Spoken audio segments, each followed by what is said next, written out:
My family favored my sister and ignored me at her wedding, but at mine, she reconciled by gifting me our grandmother's heirloom bracelet.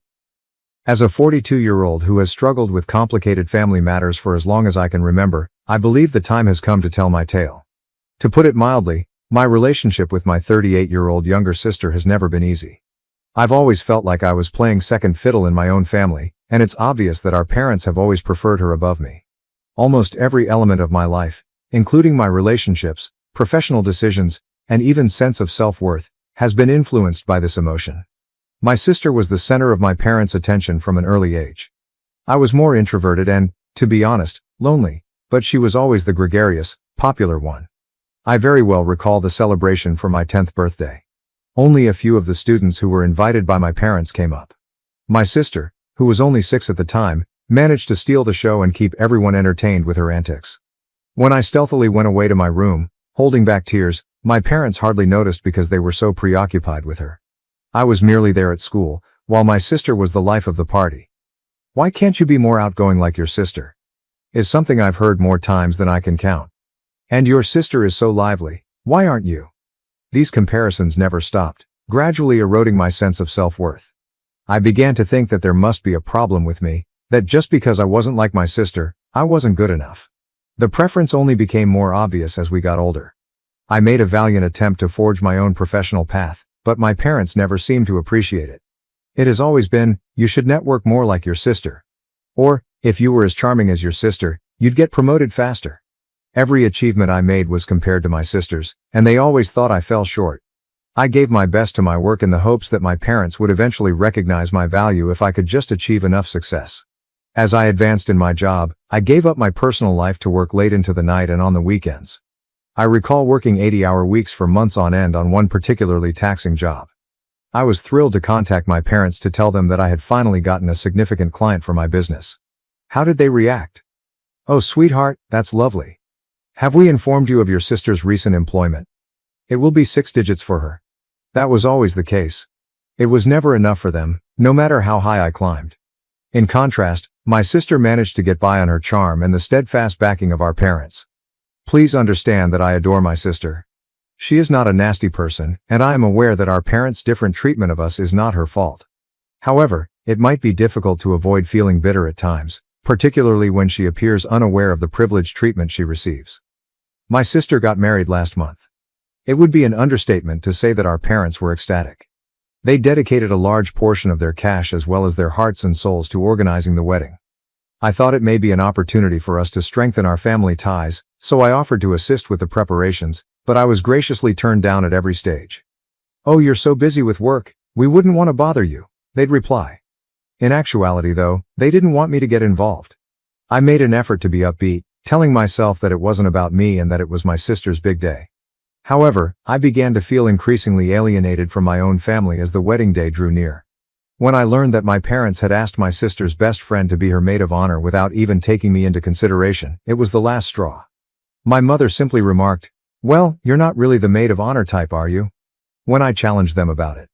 "We believed that a lower function would better suit you." The actual wedding day was challenging. My sister was praised throughout our parents' remarks, which included stories about her early years and their pride in the lady she had grown into. Not a word about me was said. They acted as though I didn't exist and that the three of them made up their entire family. On the inside, I felt like I was crumbling, but I sat there trying to smile. I heard my mother speaking to one of her friends after the ceremony. "We're so relieved," she remarked. "We were worried we might never get to experience a wedding day like this." It was obvious that they didn't believe I would ever get married. The worst was still to come, but it felt like a kick to the belly. My mother drew me aside later that night. I briefly entertained the idea that she may express regret for not including me in the remarks. Rather, she said something that will always stick in my memory. "Don't stress about your wedding. Since this might be the only one we get to plan, we put our all into it." We wanted to ensure that we did it correctly. Something broke inside of me at that very instant. All of the years I had spent feeling inferior and attempting to get their acceptance came tumbling down. However, it also seemed as though a fog had dissipated. I realized for the first time just how poisonous our family dynamic had become. The problem is that I'm not some lonesome spinster that they should be concerned about. 39M, my amazing fiancé, believes in me and loves me for who I am, not what he believes I should be. He has supported me through all of this family dysfunction over our 2 years of dating. It was him who persuaded me to go to therapy and begin addressing my problems with self-esteem. 3 years ago, I met my fiancé during a seminar at work. I was reluctant to let him in at first. I'd been scared of partnerships for years because I felt unworthy. However, he was gentle and patient, gradually dismantling the barriers I had put up around myself. I can still clearly recall the instant I knew I was falling for him. As we spent a peaceful evening together, I told him about a challenging workday. He simply listened without trying to solve problems or make things better. Then he said, "You realize how wonderful you are? You are amazing in the way you approach problems and the way you take pride in your job." I felt genuinely noticed and valued for who I am for the first time in my life. All of this familial drama has been greatly supported by my fiancé. He has comforted me when I've sobbed following tough phone conversations with my parents. He has urged me to put my own mental health first and to establish limits. Furthermore, he has never made me feel inadequate or likened me to my sister. Since college, 41F, my incredible best friend, has been by my side. When I'm feeling overwhelmed by self-doubt, she's always there to remind me of my strengths. She repeatedly reassured me that I deserved more while holding me while I sobbed after the wedding. In my life, our connection has consistently provided encouragement and affirmation. She has witnessed my darkest moments and has never passed judgment on my difficulties with my family. Rather, she has consistently provided me with a sympathetic ear, a shoulder to weep on, and occasionally a harsh reality check when I begin to internalize my parents' criticism. Building a life away from the influence of my family has also been greatly aided by my best buddy. She is the one who inspired me to follow interests and pastimes that I find enjoyable, even if they don't align with my parents' preferences. Because of her, I've developed a love for painting, which I never would have attempted if my only goal had been to please my parents. For me, these painting sessions have turned into a kind of therapy where I can release feelings that I've suppressed for years. I'm currently working to take back my life and my self-esteem. I'm attempting to strengthen my sense of self while in treatment and healing from years of emotional neglect. It's not simple. On some days I can still hear my parents' judgmental voices telling me that I'm not good enough. However, I'm learning to confront those ideas and remind myself of my own value and potential. My fiancé and I are discussing our own wedding plans, which will be small and personal and accurately represent who we are as a pair. It's thrilling, but it also evokes a wide range of complex feelings. To show my parents that I'm deserving of a celebration, I secretly hope to have the lavish wedding my sister had. However, I'm making an effort to remind myself that this day should be about me and my fiancé, not about giving my family proof of anything. I'm also trying to figure out why my sister and I are treated so differently by our parents in therapy. According to my therapist, my parents' actions may be a result of their own fears and unmet expectations. With her gregarious demeanor and social success, my sister might be the embodiment of everything they've always wanted to be. They might be reminded of their own perceived shortcomings by my more reserved demeanor and emphasis on professional achievement. This lets me see them as flawed people rather than as all-powerful people whose approval I must gain, even while it doesn't justify their actions. However, I'm having trouble deciding how to proceed with my family. I want to completely cut them off in order to shield myself from more harm. I also harbor the hope that we might be able to mend our friendship. However, I'm not really sure where to begin. I've considered going up to them and telling them how they've harmed me over the years, but I'm scared they'll just brush it off as they always do. Even worse, they'll reverse it and blame me for my sister's success, saying that I'm the issue because I'm too sensitive or envious. According to my fiancé, I ought to offer them one final opportunity to get together and discuss our relationship openly. He thinks there's a chance they would realize and desire to change if I can articulate how their actions have affected me. He has volunteered to support me by being present if I choose to have this chat. However, my best friend believes that I should put my own recovery first and avoid them, at least for the time being. She fears that attempting to mend the relationship before I've resolved my personal problems completely could hinder my advancement. Instead, she said, I might want to write them a letter to describe how I feel without having to respond right away. I'm conflicted.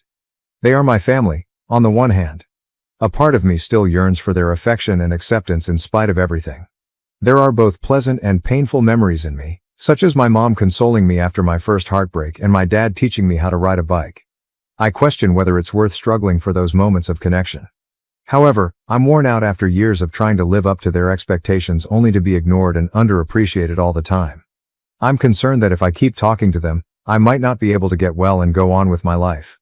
Additionally, I fear that my future children will experience the same suffering and insecurity that I have. As I type this, I'm aware that I've never really put all of these emotions into words before. It is both overpowering and somewhat freeing. I've devoted a significant portion of my life to attempting to fulfill the expectations of my parents. I'm now at last beginning to understand who I am and what I desire. I'm looking to you, Reddit, for guidance. How would you respond if I were you? How can I handle this complicated familial situation? Should I concentrate on starting a new family with my fiancé and friends who genuinely care about me? Or is there any chance that we may mend our relationship? If any of you have experienced comparable circumstances, how did you respond? Was it best for you to keep your distance from your family, or were you able to mend your relationship with them? How did you handle the guilt and the pressure from society to keep family ties intact if you did remove yourself? I appreciate you reading this far. I realize it was lengthy. Finally sharing something with someone, even if they are only complete strangers you met online, feels nice. I would be very grateful for any guidance or words of encouragement. I feel like I'm at a fork in the road and don't know which way to go. However, I am aware that I cannot stay in this state of uncertainty and keep looking for unfulfilled acceptance. A change is needed, but I'm not clear what that modification should entail. First update. 2 months have passed since my last post, and I wanted to give you all an update on what has been going on. Firstly, I would like to express my gratitude to everyone who read my tale and gave me advice. Your assistance has been priceless. The most significant shift has been in how I view myself. I've been going to therapy regularly, and my self-esteem is really improving. I'm working through years of emotional maltreatment and continual comparison to my sister with the support of my therapist. Although it's challenging, I'm coming to value myself regardless of my family's opinion. It has been beneficial to keep a wins journal. I jot down one accomplishment, no matter how minor, every day. I'm gradually coming to terms with the fact that, despite what my family may believe, I am competent and deserving. I've also shared my difficulties with my coworkers. Unexpectedly, a lot of others had comparable experiences, which made me feel less alone and opened up some fantastic mentorship opportunities. My relationship with my fiancé has undergone the biggest shift. Our relationship has strengthened as we prepare for our wedding. Throughout it all, he has been my pillar of support, always ready to listen and offer uncritical support. We've discussed our future in great detail, including how we want to handle family dynamics with our own prospective children. Speaking up about my anxieties of repeating the habits I was raised with has been both frightening and freeing. In addition to being understanding, my fiancé has pledged to constantly work with me to establish a kind, encouraging household. While talking about wedding arrangements last week, an unforgettable moment occurred. To show my family that I'm deserving of a celebration, I acknowledged that a part of me wants a lavish wedding like my sister's. You don't have to prove anything to anyone, my fiancé replied. I want our wedding to be about us, not your parents or anybody else, because you deserve to be celebrated every day. His remarks served as a warning. I came to the realization that I was still unconsciously trying to win my parents' approval. We have now made the decision to organize a wedding that accurately captures who we are as a couple. We have made some firm decisions. We intend to have a small, private ceremony with only our closest friends and family, perhaps at sunset on the beach or in a garden. We wish to honor our love and dedication in a cozy, happy setting. We're thinking of combining our love of the outdoors with the romance of beginning a married life by going trekking in a national park for our honeymoon. But I'm not sure if I should invite my sister and parents to the wedding. Reconciliation is something I wish for, but I'm afraid they'll ruin our day or say something cruel. My fiancé has been encouraging and has promised to support my decision no matter what. In order to establish clear guidelines for acceptable behavior, he has even offered to speak with my family if we invite them. My maid of honor, who is also my best friend, has been a huge help. She has immersed herself into the wedding planning process, and her excitement for this new phase of my life has been a lovely diversion from my complex familial feelings. She has been gently encouraging me to think about my own desires, apart from any obligations to my family. I am reminded by her that today is your day. You deserve to be in the company of people who truly appreciate you. 2 months later, I'm in a lot better place. I'm beginning to see my own power and have more faith in myself. I'm learning that family is about people who support you without conditions, not simply genetic ties. And I'm creating a future with a partner who genuinely cherishes me. However, I continue to struggle with how to deal with my biological family. Should I risk drama by inviting them to the wedding? Should I speak with them again before making a decision? Or ought I to concentrate on this new phase of my life? Reddit, I'd love to know what you think. How have you responded to comparable circumstances involving weddings and family? I would appreciate any guidance on establishing limits or having challenging conversations. Once again, I appreciate your help. Having this place to reflect and share is really meaningful. I'll keep you informed as events develop. Second update. Since my last update, which was a month ago, a lot has transpired. I appreciate all of your suggestions and encouragement regarding my previous post. We decided to invite my sister and dad after considerable discussion with my therapist and fiancé. We took our time creating the ideal invitation, attempting to mix being warm with setting up appropriate boundaries. I didn't get the response I was hoping for. My mother called me 3 days after I sent out the invites. She initially appeared thrilled, but then the inquiries began. Why is the wedding so small? Do you not wish to have a formal celebration as your sister did? She laughed when I told her that we wanted a small ceremony that was true to who we were. You've always been really challenging. For once, can't you simply act normally? I made an effort to maintain my composure by applying the strategies I've been learning in therapy. I clarified that since it was our day, we intended to celebrate it any way we saw fit. My father picked up the phone at that point. I have been speaking with your mother, he stated forcefully. We believe that this little wedding is a mistake on your part. Family members find it embarrassing. What are people going to think? I was taken aback. They continued to care more about looks than about how happy I was. I remained calm and informed them that although I valued their opinions, the choice was definitive. My father was upset and my mother was crying as the call ended. My fiancé was there to encourage me even though I was shaken by the call. Reminding me that their response was about them and not about us, he held me while I sobbed. My sister sent me an unexpectedly encouraging text the following day. I called her, bewildered. At first our chat was difficult, but she opened up as we spoke. She remarked, I've been considering our relationship a lot. I had no idea how much you were going through. You know, I've always envied you. I was surprised. Did you envy me? But the favorite was always you. She gave a sorrowful laugh. I always felt like I was living in your shadow, maybe to our parents. You were really intelligent and motivated. I believed that in order to receive any attention at all, I needed to be the life of the party. For the first time in years, we actually spoke for hours on end. I apologized for the resentment I had held, and she apologized for the instances in which she had been disrespectful. It seemed like a beginning, but it wasn't a miracle solution. But a new problem has emerged as a result of our increased knowledge. My sister wants to contribute to the wedding and play a significant role in it. I'm excited about the prospect of repairing our connection, but I'm also cautious. Could it be that this is merely preparing me for further disappointment? Although he believes it's a good step, my fiancé is letting me make the final decision. My best buddy, who reminds me of all the hurt I've endured in the past, is more wary. She remarked, it's acceptable to have hope, but remember to take precautions as well. I'm conflicted. Though I'm afraid of exposing myself to additional suffering, this could be the start of a new, healthy relationship with my sister. Then there is our parents' problem. If my sister is involved but they are kept at a distance, how would they respond? Regarding the actual wedding, we are proceeding with our preparations. We've located a stunning garden location that embodies the private, romantic ambiance we're aiming for. We've decided on a color palette, selected flowers, and begun researching catering choices. I'm getting enthusiastic about these details despite the familial drama. Regardless of who shows up, it serves as a reminder that this day is about celebrating our love. Throughout everything, my fiancé has been my pillar of support. He's given me space when I've needed to think things through alone, been understanding when I've needed to rant, and given me advice when I've asked for it. I'm even more convinced that marrying him is the perfect choice because of his consistent support. I'm focusing on establishing and upholding limits in my treatment.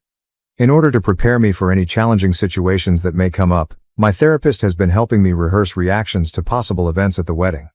Having to prepare for a confrontation on what should be one of the best days of my life makes me feel empowered, but it also makes me a little melancholy. I'm at another fork in the road, Reddit. Should I accept my sister's offer to assist with the wedding, which could lead to a reconciliation but also increase the likelihood of further harm? How do I strike a balance between the need to protect myself and my desire for family harmony? Furthermore, how can I deal with my parents' criticism without allowing it to ruin our special day? Any guidance or first-hand knowledge would be very valued. Again, I want to thank everyone for their support. You have no idea how much it means. Third update. A week has passed since our wedding, and I wanted to give everyone who has helped me along the way this last update. Everything's all occurred so quickly, and I'm still absorbing everything. I gave my sister's offer to assist with the wedding a lot of thought before accepting. Although it was a risk, I thought it was worthwhile. There was a lot going on in the days before the wedding. I was astonished at how well my sister and I worked together on the last-minute details. Although there were tense moments, we were able to resolve them and have open communication. The actual wedding day was tense. My parents were seated in the front row as I started down the aisle. My father actually grinned at me while my mother wiped at her eyes. It was something, even though it wasn't the kind of proud, warm smile I had always wanted. The ceremony was kind, intimate, and all we could have imagined. I felt as though everything else vanished as my fiancé and I exchanged vows. We were the only ones making pledges to one another at that very moment. My sister came up to me with a tiny wrapped surprise during the reception. An exquisite silver bracelet that had belonged to our grandmother was found within. She gave me the bracelet, which had been a source of conflict between us for years, as a gesture of goodwill. My father later asked me to dance, which surprised me. He remarked, "Your mother and I, we may not have always understood you, but seeing you today, you seem happy." As we moved uncomfortably to the music. Incredibly joyful. It felt like an acknowledgement, but it wasn't an apology. The remainder of the evening was a haze of joy, dancing and laughter. Although there were tense times, it was a happy occasion all around. Throughout it all, my new spouse was by my side, cheering me on in the good times and encouraging me in the bad. My sister took me aside one final time as we were heading out on our honeymoon. "I want you to know that even though our relationship hasn't always been easy, I'm proud of you," she said. "Additionally, I hope that we can continue to improve our friendship." Since the wedding, the days have been a combination of peaceful introspection and honeymoon delight. Disengaged from the outside world and concentrating on one another, my spouse and I hiked in a national park for a fantastic week. I'm trying to take in all that happened now that we're home. Since I got back, I've been seeing my therapist, and we've been discussing how I feel about the wedding and how it will affect my future relationships with my family. She has reminded me that it's acceptable to still feel conflicted while also encouraging me to recognize the constructive actions that were performed. My spouse and I have discussed limits and the type of connection we hope to have with my family in the future. We acknowledge that maintaining open communication is important, but we also recognize that our small family must come first. Since the wedding, my sister and I have texted each other a few times. They have been friendly yet hesitant. Next week, we're going to get together for coffee to discuss this further. Although there is still some tension with my parents, there seems to be a change. When my mother called to inquire about the honeymoon, the conversation was a little stilted, but it lacked the criticism I've grown accustomed to. I'm struck by how much has changed as I think back on the entire experience, from my first post to this point. I'm not gullible enough to believe that our family's problems are all behind us. I'm aware that much work remains to be done, but I feel hopeful for the first time in a long time. This process has taught me a lot about who I am. Even when people don't value me, I've learned to set boundaries, stand up for what I want and value myself. I've discovered that while it's acceptable to wish for improved ties with my family, their acceptance does not determine my value. Above all, I've discovered that family isn't just about blood, it's also about the people who encourage you, share in your happiness, and support you through your hardships. Through this, my best friend, my spouse, and even some of you on Reddit have been like family to me. I want to let anyone who is dealing with comparable family problems know that things do get better. It may not be flawless. It may not be what you had anticipated. However, there is still hope. Don't be scared to set boundaries. Surround yourself with people that genuinely care about you and keep improving yourself. Once again, I want to thank everyone for their support along this trip. I have greatly benefited from your counsel, support, and shared experiences. Without you, I couldn't have survived this. Cheers to fresh starts, recovery, and building the kind of love and support that each of us deserves. I was always the forgotten one in my family, but now they want me back. My next decision will change everything in my life. In my family, I, 42, have always been the unnoticed child. I'm not sure how to respond to my parents' sudden desire for me to return to their lives. There is a big age difference between myself and my 5 siblings, of which I am the youngest. As a child, I frequently had the impression that my house was a parallel universe. I was just there, the quiet one, the one who didn't cause trouble, the one who was easy to forget, while my siblings were in and out of hospitals and therapy sessions all the time. One of my first memories is of returning home from school to find the house deserted. Nobody checked my schoolwork or inquired about my day. Everyone was too preoccupied with my siblings' problems to realize that I also needed to eat, so I learned to cook for myself early. I vividly remember how disappointed I was when my parents failed to remember my birthday for 3 consecutive years. They were just overwhelmed. It wasn't that they were awful people. I suppose they felt they didn't have to worry about me because they had 4 children who were coping with different health and mental health problems. I was the normal one, the healthy one. However, it's not as easy as it seems to be the normal one in a chaotic family. Throughout his childhood and adolescence, my 52-year-old oldest brother had to spend a lot of time in the hospital due to a serious chronic condition. He still has health issues and is largely dependent on our parents for assistance. Since I can remember, my 50-year-old elder sister has been in therapy or taking medicine for her early struggles with anxiety and depression. The 48-year-old twins who are the middle siblings needed special education and ongoing care due to their learning difficulties. Then there was myself, the last person to consider. The one who was supposed to comprehend, to be self-sufficient, to simply be there. It was out of need that I learned to be independent. I was essentially rearing myself by high school. I knew that grades were my ticket out, so I earned them. Not because anyone pushed me. I joined clubs and teams for the opportunity to spend as much time away from home as possible, not for the recognition. I remember one specific instance from my junior year of high school. It meant a lot to me that I had advanced to the debate state finals. I had put a lot of effort into it, practiced late into the night and given it my all. In the weeks before the finals, I mentioned it to my parents several times. I was set to go when I stepped downstairs on the morning of the event, wearing my finest attire. Frazzled as usual, my mom replied, "Oh, are you going somewhere?" as she hardly looked up from a stack of medical bills. I tried not to sound hurt as I reminded her about the debate finals. "It's today, I told you about it." She responded, "Oh right." But it was obvious that she couldn't truly recall. "All okay, good luck. We have to take your brother to his doctor's appointment, therefore your father and I are unable to attend." I swallowed the lump in my throat and nodded. Naturally, and always has been, my brother's health came before my argument. I made it to the finals by myself and finished in second. Nobody inquired about my experience when I arrived home. For weeks, the certificate I was given remained on my desk, hidden from everyone else. My getaway was college. I finally felt like I could breathe after deciding on a school on the opposite side of the nation. I made friends that didn't need to be reminded of my birthday, genuinely saw me and paid attention when I talked. M and C, 2 of them, grew to be the family I never had. MC and I made the decision to remain together after graduation. We started establishing our life after relocating to a new state that was far from any of our relatives. Determining that I made a difference, I threw myself into my career and I was successful. Now that I'm 42, my life appears to be going well. I run a skilled team as a senior marketing executive at a Fortune 500 firm, and I'm renowned for my creative problem-solving and ability to perform under pressure.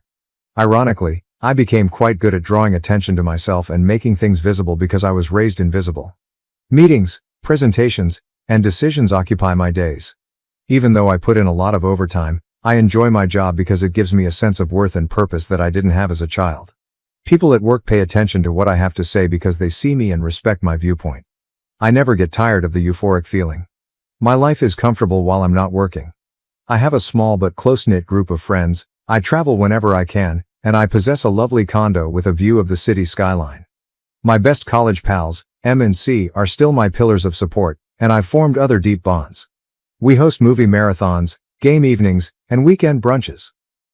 I've been addressing issues of abandonment and persistent feelings of invisibility in therapy for years. Although the process has been drawn out and occasionally difficult, it has improved my understanding of who I am. I've learned to respect myself, set limits, and quit looking to those who can't give me approval. My interactions with my family have been sparse for the past 20 years, rare visits every few years, and infrequent phone calls on holidays. To shield myself from the hurt of their apathy, I kept them at arm's length rather than cutting them off entirely. Then, unexpectedly, my mother called last week. We hadn't spoken for more than a year, and our most recent contact had been a clumsy exchange of pleasantries, so I nearly didn't respond. But I had to pick it up for some reason. Without even saying hello, she continued, "We want you to come home for Thanksgiving." She sounded older and more worn out than I could recall. "You are missed by your father and me." It seemed as though someone had punched me in the stomach. "Do you miss me?" When I was growing up, where was this? When none of them appeared after I graduated from college. When I built a life for myself for 20 years. I stumbled. "I'm not sure if I'll be able to make it. Work is really busy right now, and I have plans with friends." "Are you planning with friends?" Her voice assumed that tone of remorse that I was all too familiar with from my early years. "Your family is us. If you need to alter your plans, your pals will undoubtedly understand." Family seemed like a hollow term. After feeling like an afterthought my entire life, what did it mean? She went on to say, "Your siblings will all be here." Apparently oblivious to or choosing to disregard my reservations. To have everyone together once more would mean so much. I was filled with resentment. Is everyone back together? First of all, when had we ever been together? I couldn't recall a family meal where someone wasn't experiencing a crisis, going to therapy, or being admitted to the hospital. I finally said, "I'll think about it," to put an end to the discussion. However, I knew I wasn't going as soon as I hung up. I became physically nauseous at the idea of sitting around a table and looking like we were a happy, regular family and everything was good. 1 week later, I'm still debating the choice. I had a tiny kid-like want to leave, to think that perhaps, at last they noticed me. That perhaps they wish to make amends because they regret how they treated me. However, the mature side of me, the one that has had treatment and undergone the arduous process of recovery, is more aware of this. They haven't called because they've suddenly realized how much they've been ignoring me. My siblings are still having difficulties, they are growing older, and they have come to the realization that I'm the only one with their lives in order, which is why they are phoning. I'm their fallback option, not their daughter. I can't quit thinking about it though. What if I'm mistaken? What if this is a sincere effort to get back in touch? Am I being unforgiving or overly harsh? Or am I at last defending myself and establishing sound boundaries? I thought I had dealt with the feelings that the call had evoked. More than in years, I've been thinking back on my early years. I had a dream the other night that I was back in my former bedroom, shouting loudly, but no one could hear me. I felt like that forlorn, invisible youngster again as I woke up in a cold sweat. It also has an impact on my work. I was thinking about my family when I slept off at a crucial meeting yesterday. My team took note and continued to give me worried glances. I have a reputation for being calm and attentive, yet after just one phone call, I feel like I'm losing it. After discussing it with M and C, they both believe I shouldn't go. They have personally witnessed the harm done by my family and the years it has taken me to recover. They fear that returning home will reverse all of my gains. There is nothing you owe them, M stated firmly. Don't allow them to pull you back into their drama. You've created a wonderful life for yourself. C was more tactful. Remember how long it took you to stop flinching every time the phone rang? I know it's hard, he continued. When you first started establishing limits with them, how many panic attacks did you experience? Is all that development worth the risk? I am certain that they are correct. However, that little voice of the young child who merely wanted her parents to notice and adore her is still inside of me. Perhaps this time will be different, she's whispering. They might finally be the family I've always desired this time. M and C also remind me that I have the freedom to choose, and they will be there for me no matter what. And I'm grateful for that, but it doesn't help with the decision. So here I am asking random people online for guidance. Is it improper of me to want to go? Is it selfish of me to prioritize my mental well-being over a family reunion? Or, after being ignored all my life, am I now acting in my own best interests? Even though Thanksgiving is still a few months away, I can't stop thinking about this. I'm struggling to focus at work and fall asleep. I become anxious every time my phone rings, wondering whether it's them calling again. A part of me wants to stop communicating with them, block their numbers, and carry on with my life as it has been. However, another part of me feels bad about even thinking about it. Even if they weren't particularly good parents, they are still my parents. I have no idea what to do. I'm not sure how to make sense of the difference between the accomplished, self-reliant adult I've become and the lonely, invisible child I was. I'm not sure whether I can deal with my family without becoming that frightened, abandoned young child again. What should I do, Reddit? Should I risk rehashing old wounds by attending this Thanksgiving dinner? Or should I keep my distance and possibly ruin any possibility of a reconciliation? When your parents suddenly want you in their lives after decades of ignoring you, how do you handle it? I would appreciate any guidance. I could really use an outside viewpoint because I feel like I'm drowning in uncertainty. Update 1: About 2 weeks have passed since my last post, and while I would like to claim that things have become more obvious, they have really gotten more confusing. Though recent events have taken me by surprise, I appreciate all of the support and advice. It has given me a lot to think about. First, my older brother, who has long-term health problems, called me out of the blue. It was unexpected to see his name on my caller ID because we haven't spoken face-to-face in years. I briefly believed that something horrible had occurred. His voice seemed older and more worn out than I remembered when he said, "Hey sis. Have you got a moment? We need to talk about something serious." I felt shivers down my spine at his tone. He seemed to be speaking for the entire family, and it sounded menacing. He went on. Mom and Dad have been talking, without waiting for me to answer. As they age, they are concerned about the future and who will look after things after they are gone. A knot started to form in my stomach. I hoped I was mistaken, but I had a feeling I knew where this was going. When they can no longer care for one of the boys, they want to appoint you as their legal guardian. The boys referred to our brothers who suffered from serious illnesses. It seemed as though someone had punched me in the stomach. Protector? Me? For most of my childhood, they hardly acknowledged me as the invisible child. What? I choked out. Why me? Why now? My brother let out a deep sigh. Look, I realize this is a lot to ask, but you are the only one who is truly stable. Everyone else has their own problems. You've succeeded. You're in control of your life. They believe you to be the ideal option. What I was hearing was unbelievable. Suddenly, after years of being neglected and treated as an afterthought, I was given this enormous duty. It was like a horrible joke and it felt unreal. Have they even considered asking me about this? With a voice trembling with rage and incredulity, I demanded. Or were they just going to spring it on me at Thanksgiving? The person on the other end of the line paused for a while. When he eventually said, they were hoping to discuss it in person. I thought you should know beforehand, give you time to think about it. Consider it. How could I possibly consider being guardian of a brother that I don't really know? A sibling who has spent decades taking care of our parents. I can't do this, I replied, hardly raising my voice above a whisper. I can't just take on this duty and drop everything. My life is my own. Plans of my own. My brother remarked, I know it's a lot, in an apologetic tone. They're desperate though. They must have confidence that someone will cover for them while they are away. I sat in startled silence for what seemed like hours after we hung up. It was all so utterly ridiculous. After years of ignoring me, they now wanted to put this huge responsibility on me without even consulting me. I thought things couldn't get any more confusing, but a few days later, I got a letter from my mother. It was lengthy, meandering, and chock full of the same guilt-tripping jargon I recalled from my early years. She continued by talking about how difficult things had been for them, how much they had given up for the family, and how much they needed me right now. Near the end was the section that truly affected me. Sweetheart, we're not asking for much, she wrote. All we need to know is that someone will take care of the family while we are away. Our only hope is you. Just hope. I mean, how many times did I need them? When I was growing up, feeling unwelcome and invisible, where was there hope for me? Ever since I got that letter, I've been a complete disaster. I've struggled to focus at work and sleep. My group has observed. Meetings have had to be rescheduled because I simply cannot focus. Every part of my life is being impacted by this circumstance, and I detest it. They still have this control over me, and I detest it. For an urgent wine and venting session, I invited M and C over. On my part, they were both indignant.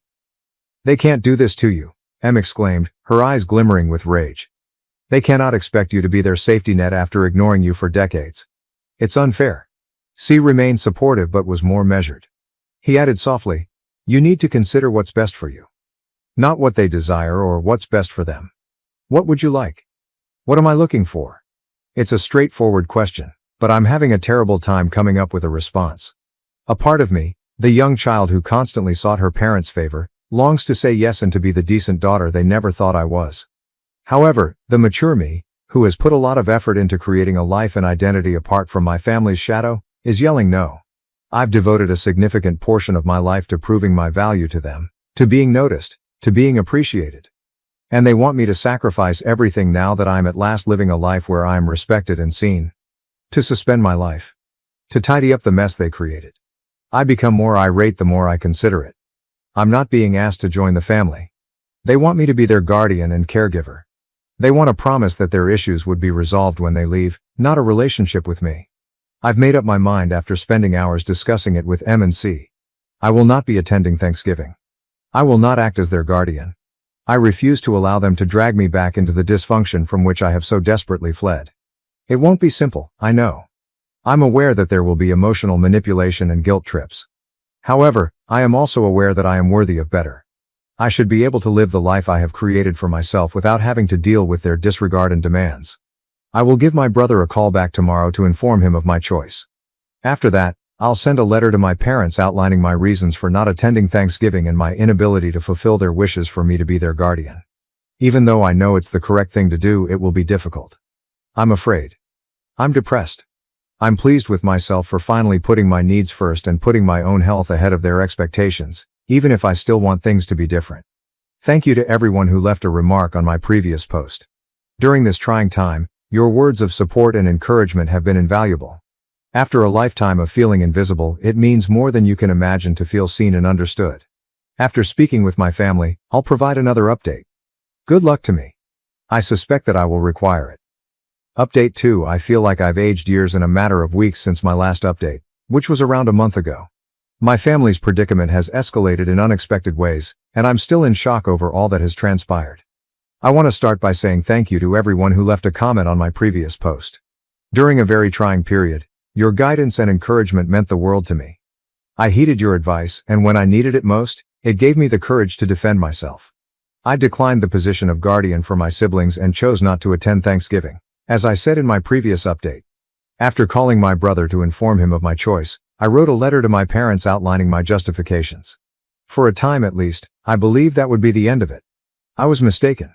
When I got home from work last week, my 70-year-old mother was waiting for me at the door.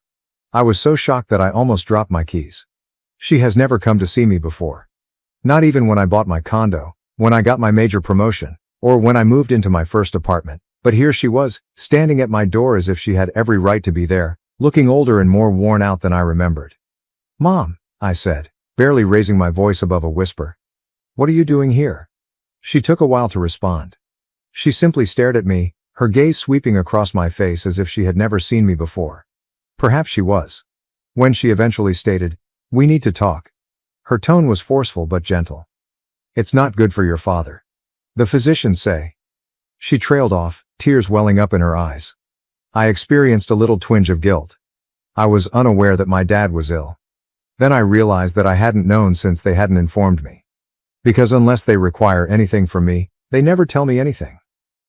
I inhaled deeply, bracing myself. "I'm sorry to hear that," I added, trying to sound impartial. "But I don't see what that has to do with me." My mom's eyes became wide with surprise. "He's your dad," she cried out. "How can you say that?" "Is he?" The venom in my voice surprised me as I shot back. When has he ever acted like a father to me? I briefly believed my mother might try to enter when she moved forward. I remained steadfast in the doorway, preventing her from entering. I wasn't going to give her access to my personal space or the life I had created for myself. "Please," she begged, her voice adopting the guilty tone I so vividly recalled from my early years. "You are necessary. I am unable to manage things on my own because your father is constantly in and out of the hospital. Your siblings." "My siblings?" I interrupted her. "My siblings always." "Mom, what about me? At what point did you need me for myself rather than what I could provide for everyone else?" She gave me the impression that I had slapped her. "That's not fair," she remarked. "You have always been cherished by us. We have always supported you." I was unable to resist. I chuckled.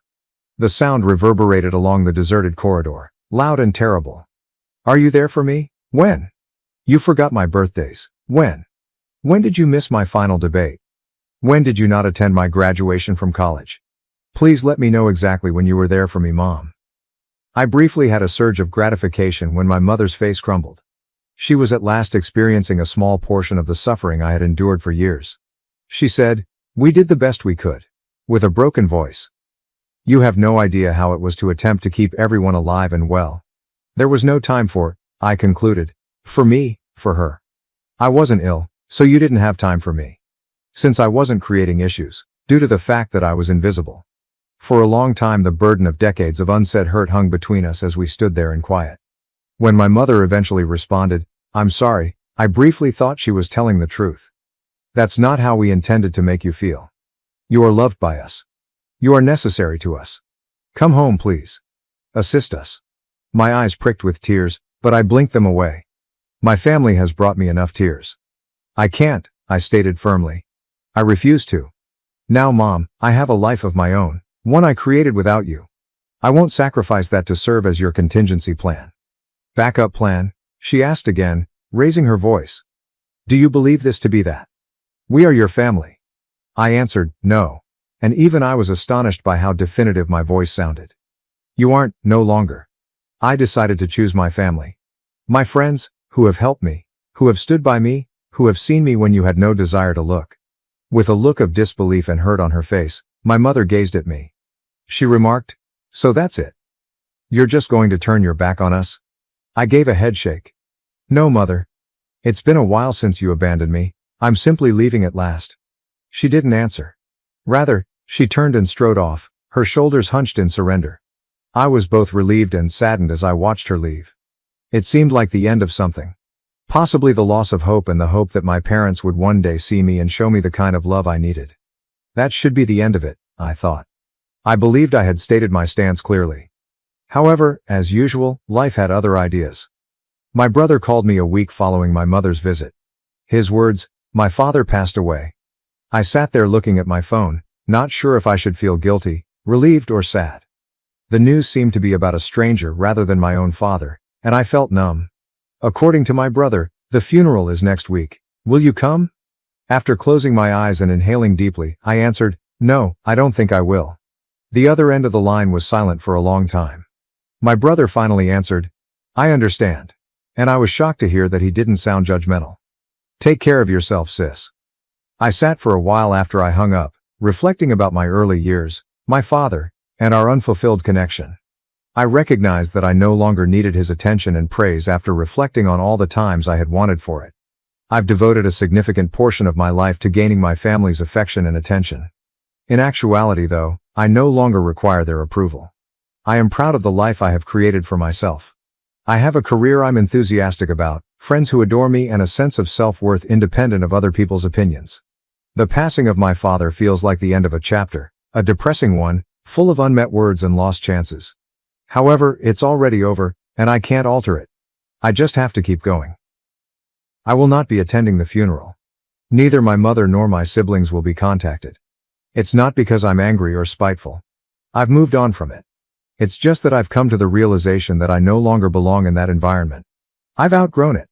I want those who might criticize me for my choice to realize that it has nothing to do with forgiveness or the lack of it. It has to do with protecting oneself. It's about realizing that sometimes walking away is the healthiest course of action and that some relationships are too damaged to be repaired. I'm no longer upset. I'm not depressed.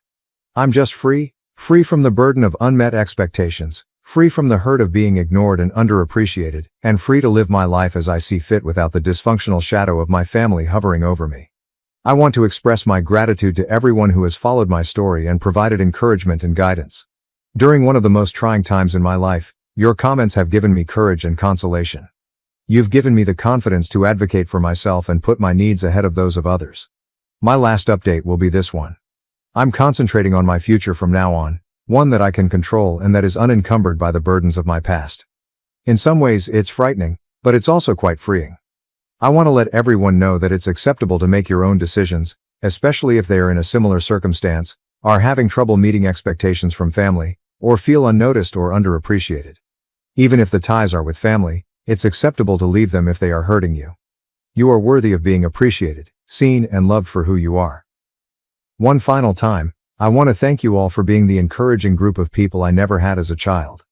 You can never know how much your understanding and kindness have meant. Sister pushes pregnant me down the stairs as a prank. Parents threaten to disinherit me for pressing charges. I ended up in the hospital after my sister shoved me down the stairs during her party, claiming it was a harmless joke. My parents are now threatening to take away my inheritance if I file a complaint. I am 4 months pregnant at the moment, 28F. For the past 2 years, Newton, my spouse, and I have been attempting to conceive. To be honest, there were times when we thought we might not make it. The wait seemed to go on forever. Then, somewhat unexpectedly, we learned what I was expecting. Given all of the challenges we've faced thus far, this pregnancy holds immense significance for us. The fact that we will soon be welcoming our first child into the world makes us incredibly happy. Newton and I decided to be extra careful this time because I've had miscarriages in the past. We made the decision to conceal the pregnancy until we were positive that everything was going according to plan in order to protect our emotional health. If for whatever reason, we also lost this pregnancy, we wanted to shield ourselves from the extra pain of having to grieve in public. My younger sister Elle, and my parents were unaware of my pregnancy until last week.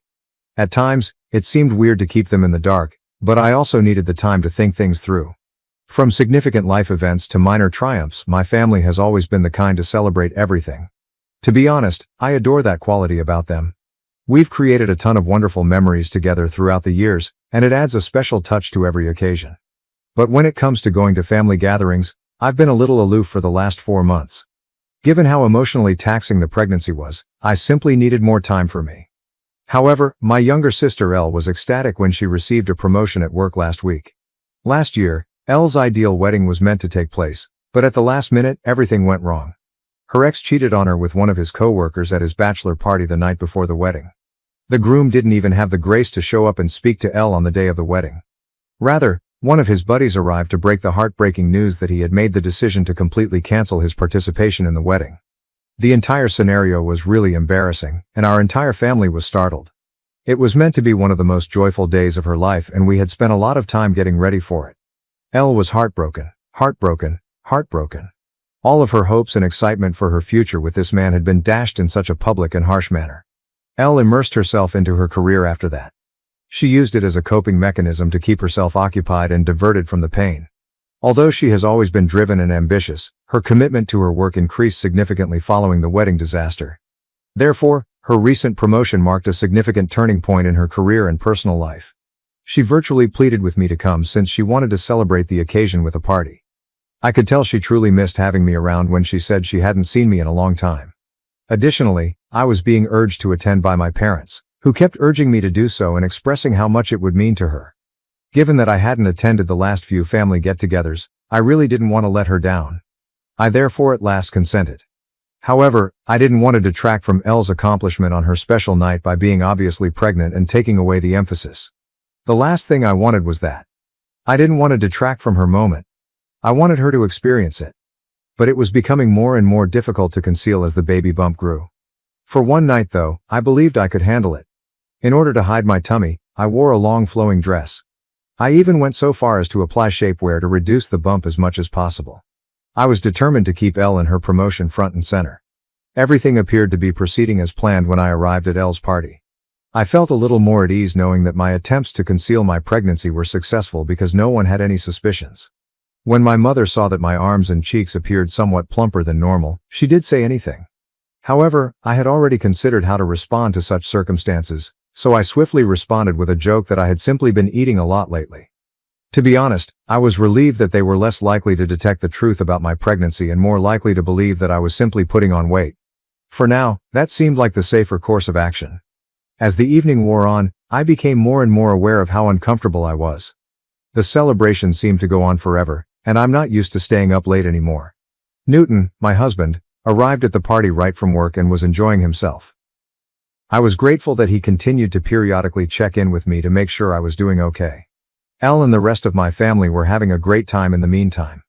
They were having a great time dancing in the backyard and doing shots. Seeing Elle so joyful and carefree, especially after everything she's been through, made me glad. However, I began to feel nauseous, most likely due to the heat of the evening and all the greasy food. I slipped inside and found a peaceful seat on the couch after deciding I needed to escape the boisterous dancing and loud music.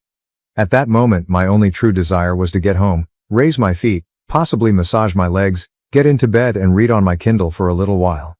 I briefly closed my eyes in an attempt to relax and collect myself. My Aunt Mia sat down beside me at that moment, waking me up. I had fallen asleep without even realizing it. Without providing a reason, I shook my head when she offered me a glass of wine. She went on to say that I looked pregnant and that my face was nearly glowing the entire evening. I froze, unsure of how to respond.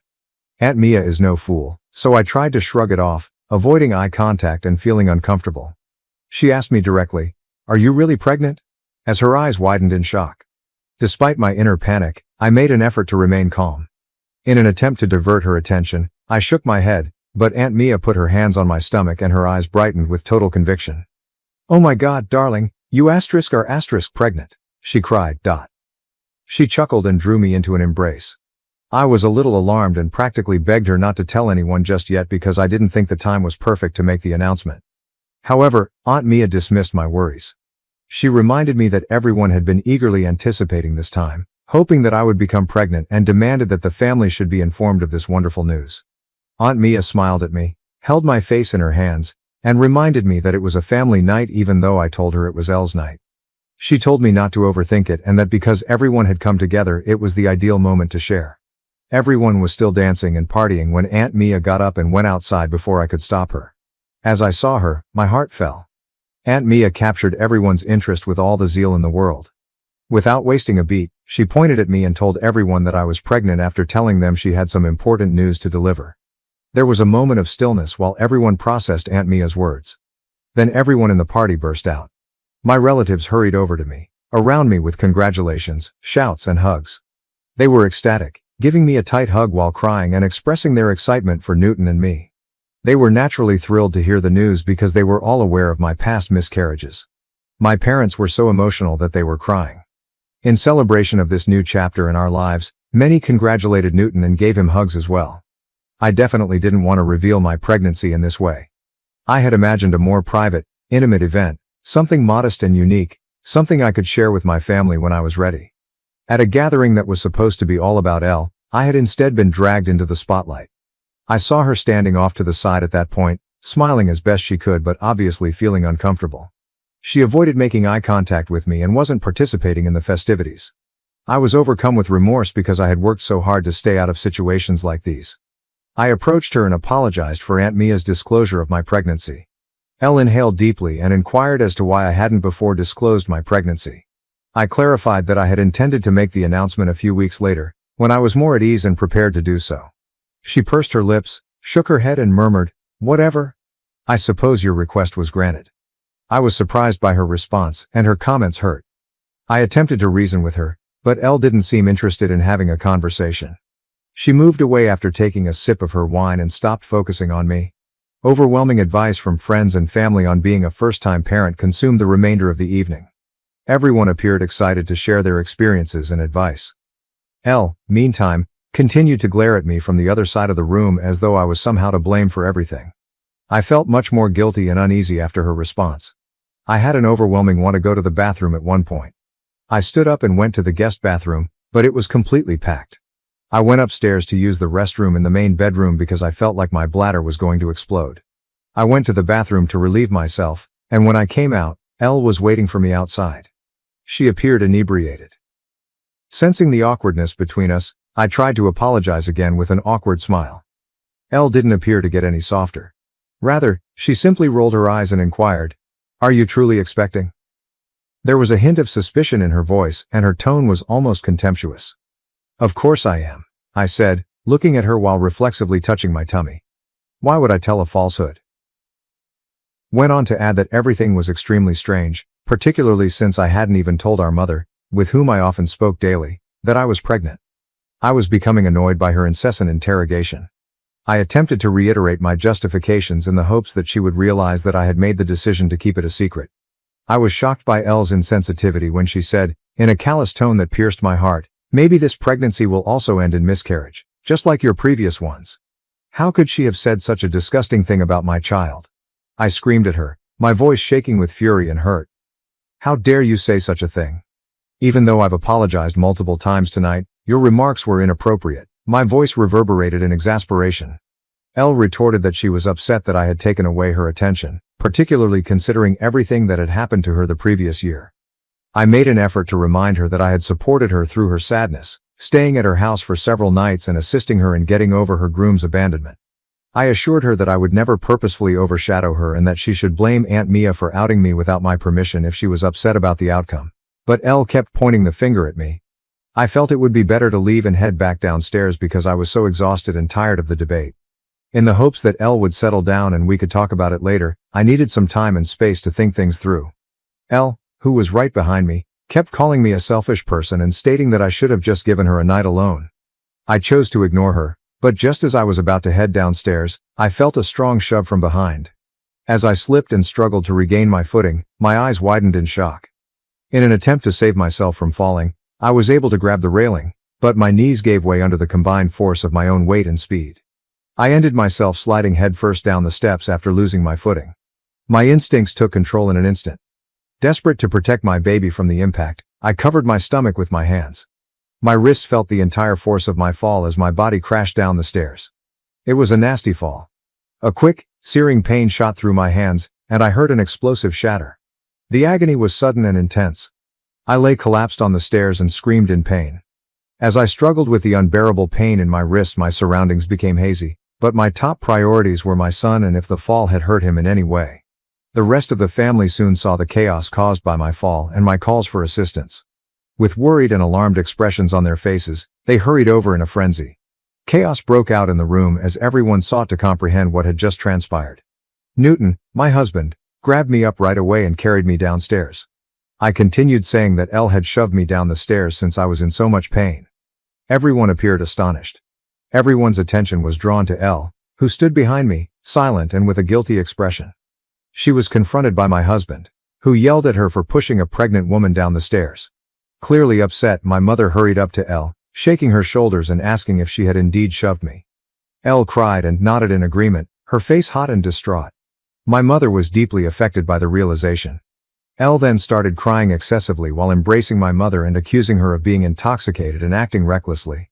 I was in so much pain and shock that I was beginning to pass out. I could hear Newton frantically phoning 911 to summon an ambulance through the fog. I could just make out the worried faces around me as my vision became blurry. After then, everything was a haze of sirens, chaos, and frenzied activity. I ended up in a hospital room when I eventually came to. Newton appeared worn out as he slept in a chair next to my bed. My throat was dry and parched, so I gently woke him up and asked for some water. I asked him what had transpired following the fall as he assisted me in drinking the water. Newton described how the pain had caused me to lose consciousness and how I had needed emergency care for wrist fractures.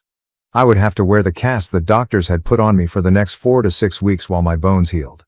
I then inquired about the baby. Newton told me that our child was safe after the physician's examination. I felt a wave of relief. Knowing that our baby will be all right made me happy. The anarchy that had developed following the disaster was then explained to me by Newton. Elle's family was so upset with her that they attempted to have her arrested. But the cops had only been able to get statements from the witnesses because I was unconscious. Before they could file any charges, they still needed my formal statement. Newton grasped my hands and emphasized the need for me to report my sister's behavior and put aside my feelings for her. He was adamant, saying that, considering my condition, there was no excuse for her to shove me down the steps. Still in shock, I shook my head. It was nearly impossible for me to comprehend how Elle could have done something so damaging. Although my wrists hurt physically, I could not handle the emotional toll of knowing that my own sister was capable of such harmful behavior. I wanted to talk to Elle first, I told Newton. I had to know what had made her do such horrible things. In order to get an explanation or at least an apology, I needed to speak with her directly. Newton gave me his phone and dialed her number. I asked my sister directly why she had done what she had done when she responded. Elle let out a long sigh, as though the words were hard to release, and then he opened up. In a bitter tone she uttered, "To be honest, I'm just so sick of you being the center of attention in our family. You have a husband now. You're pregnant. You get to have everything in your life. But last night was supposed to be my night, only. Yet, as usual, you showed up with your pregnancy announcement and hogged all the attention." After a little silence, she spoke again in a defensive tone. "And pushing you down the stairs, that was just a harmless prank. I didn't even think you were really pregnant at first. I didn't mean for it to be such a big deal." Her remarks were painful and disturbing. It was unbelievable to me that she would put my life in jeopardy by pushing me down the stairs because she didn't want to trust me. Before I could respond, Elle added, "I've been through a lot with my failed engagement, and for you to just show up and rub your happiness in my face was just too much. Next time, I'm sure you'll think twice before trying to overshadow me again." Her answer left me in a state of shock.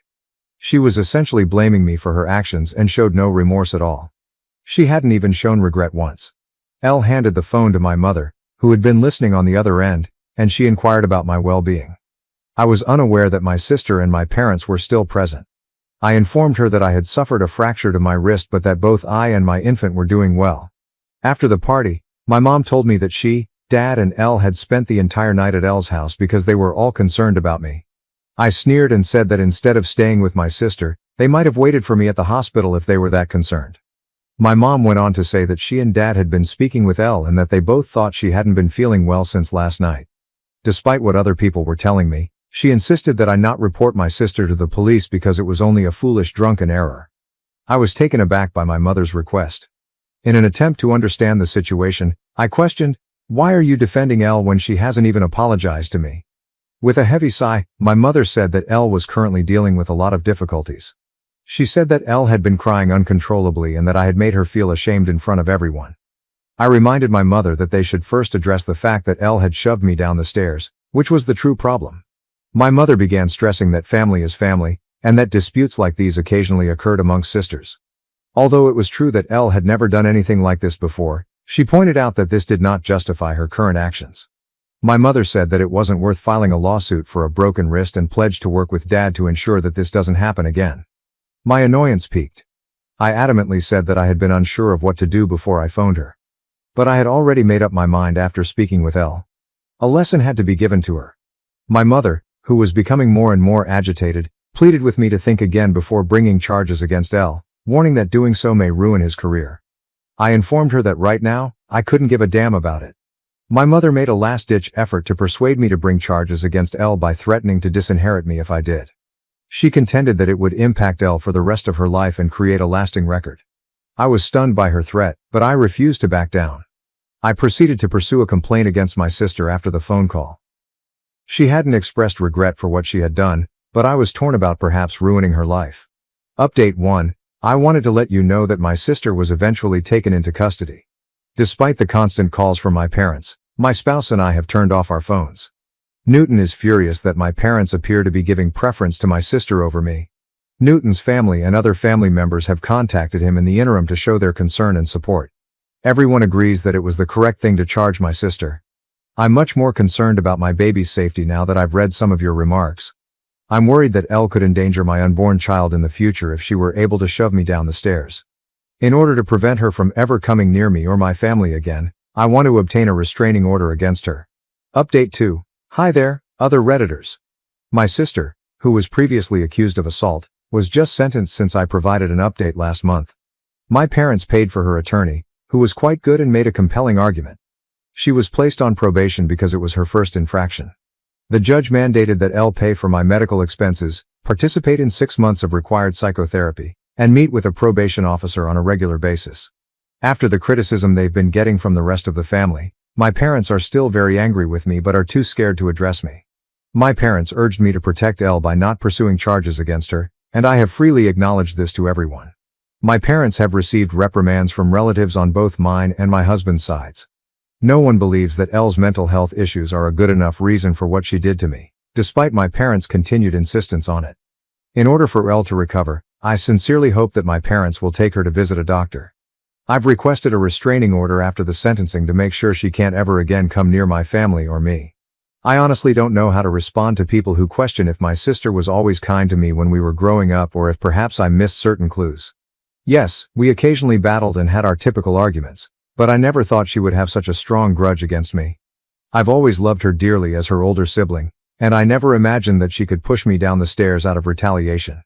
Believe me, I'm just as astonished as everyone else. I suppose it's accurate to say that those closest to us are frequently the ones that betray us. Update 3. I haven't posted anything here in 5 months. Neither Newton nor I have seen Elle or communicated with my parents. I gave birth to my baby 5 days ago.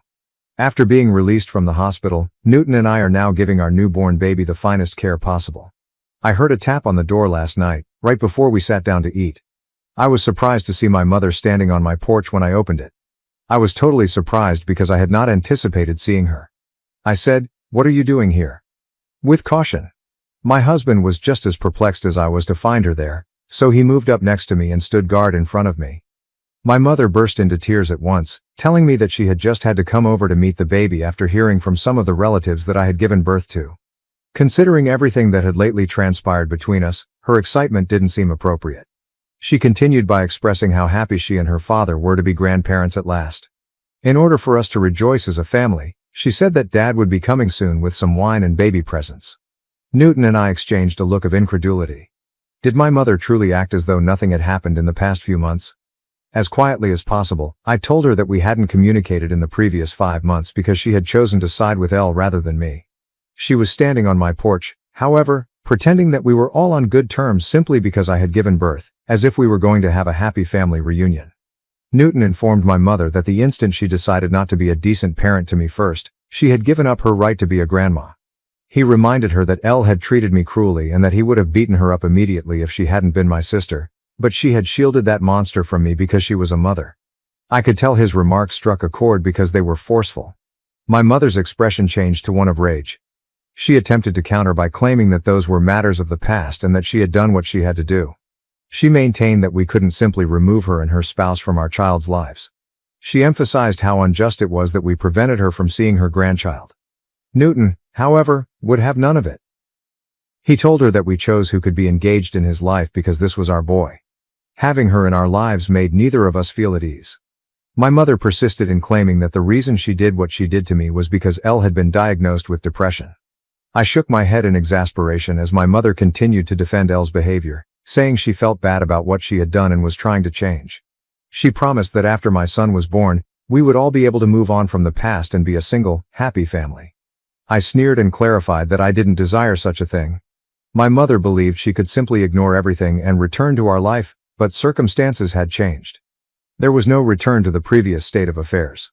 I asked my mom to go because I couldn't take any more of it. After everything that had been said thus far, I didn't want to ruin my mood any further. Just then, my father pulled into our driveway. He exited the vehicle with a basket of presents and a large teddy bear. I was too exhausted to argue with my parents any longer, and I couldn't understand their insolence in showing up without warning. Fortunately, Newton intervened and told me to return inside and rest. He promised to deal with them and resolve the issue. I reluctantly allowed him to. I could still hear their words coming through the door as I made my way back inside. Newton's refusal to let them both in almost immediately sparked the uproar. Because he was family, my dad insisted repeatedly that he had every right to see me and the baby. My normally composed hubby lost his temper.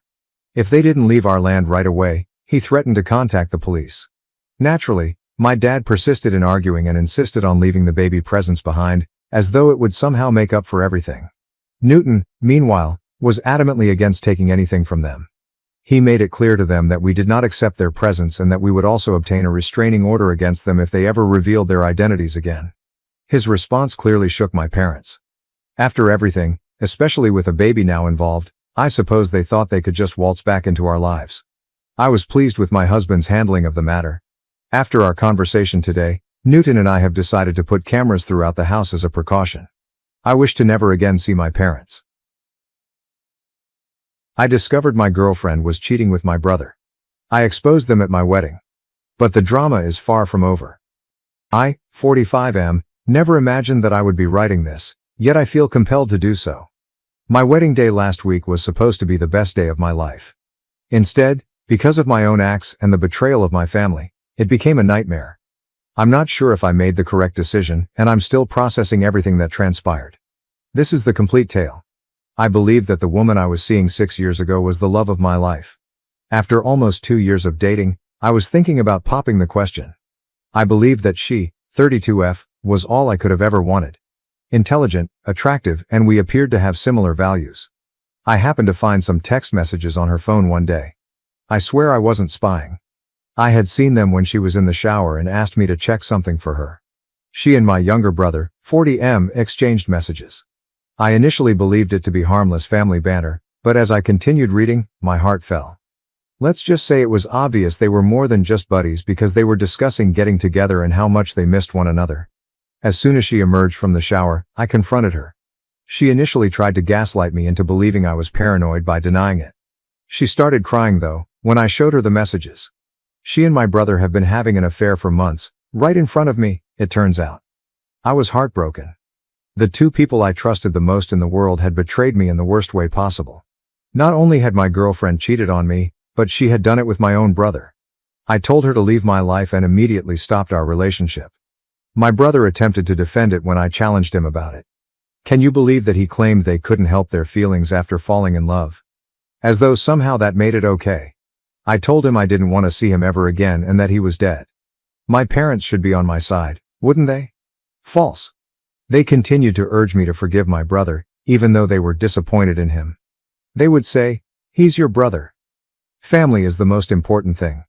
In my opinion, loyalty and trust are the most crucial factors, and both my parents and brother have demonstrated that they are unaware of this. I broke up contact with everyone. I knew I couldn't have individuals like that in my life, even though it was difficult. I spent the following couple years concentrating on myself. In order to deal with the trust issues this whole mess had caused me, I began therapy, put myself into my work, and gradually began to reconstruct my life. Then I met my now wife, 39F, approximately 2 years ago. She was patient, kind, and compassionate, unlike anyone I had ever encountered. She was aware of my background and my family's problems, but she never pressured me to get back in touch with them. I felt like I could trust someone again with her. The happiest moment of my life was when I proposed to her. I was thrilled to begin this new chapter as we began organizing our wedding. Naturally, neither my brother nor my parents were invited. They were no longer a part of my life, in my opinion. I did, however, inform my parents about the wedding, not because I wanted them to attend, but rather because I knew they would ultimately learn and I didn't want any trouble. I made it apparent that neither my brother nor they were welcomed. Of course, they tried to argue. My father gave me a family lecture and my mother sobbed, but I refused to back down. On the wedding day, everything went according to plan. I felt like I was finally receiving the happy ending I deserved. My wife looked stunning, and our friends were all there to support us. That is, until right before the ceremony started, my best man rushed up to me. "Your parents are here," he stated with a distressed expression. I felt like I had been punched in the stomach when they said, "And they brought your brother and his wife." Dare they? How dare they bring my brother, of all people, and arrive without invitation? I was enraged. They were supposedly unwilling to move, even after I told my best guy to tell them to leave. Barely able to control my rage, I called my father. I spat into the phone. "What the hell do you think you're doing?"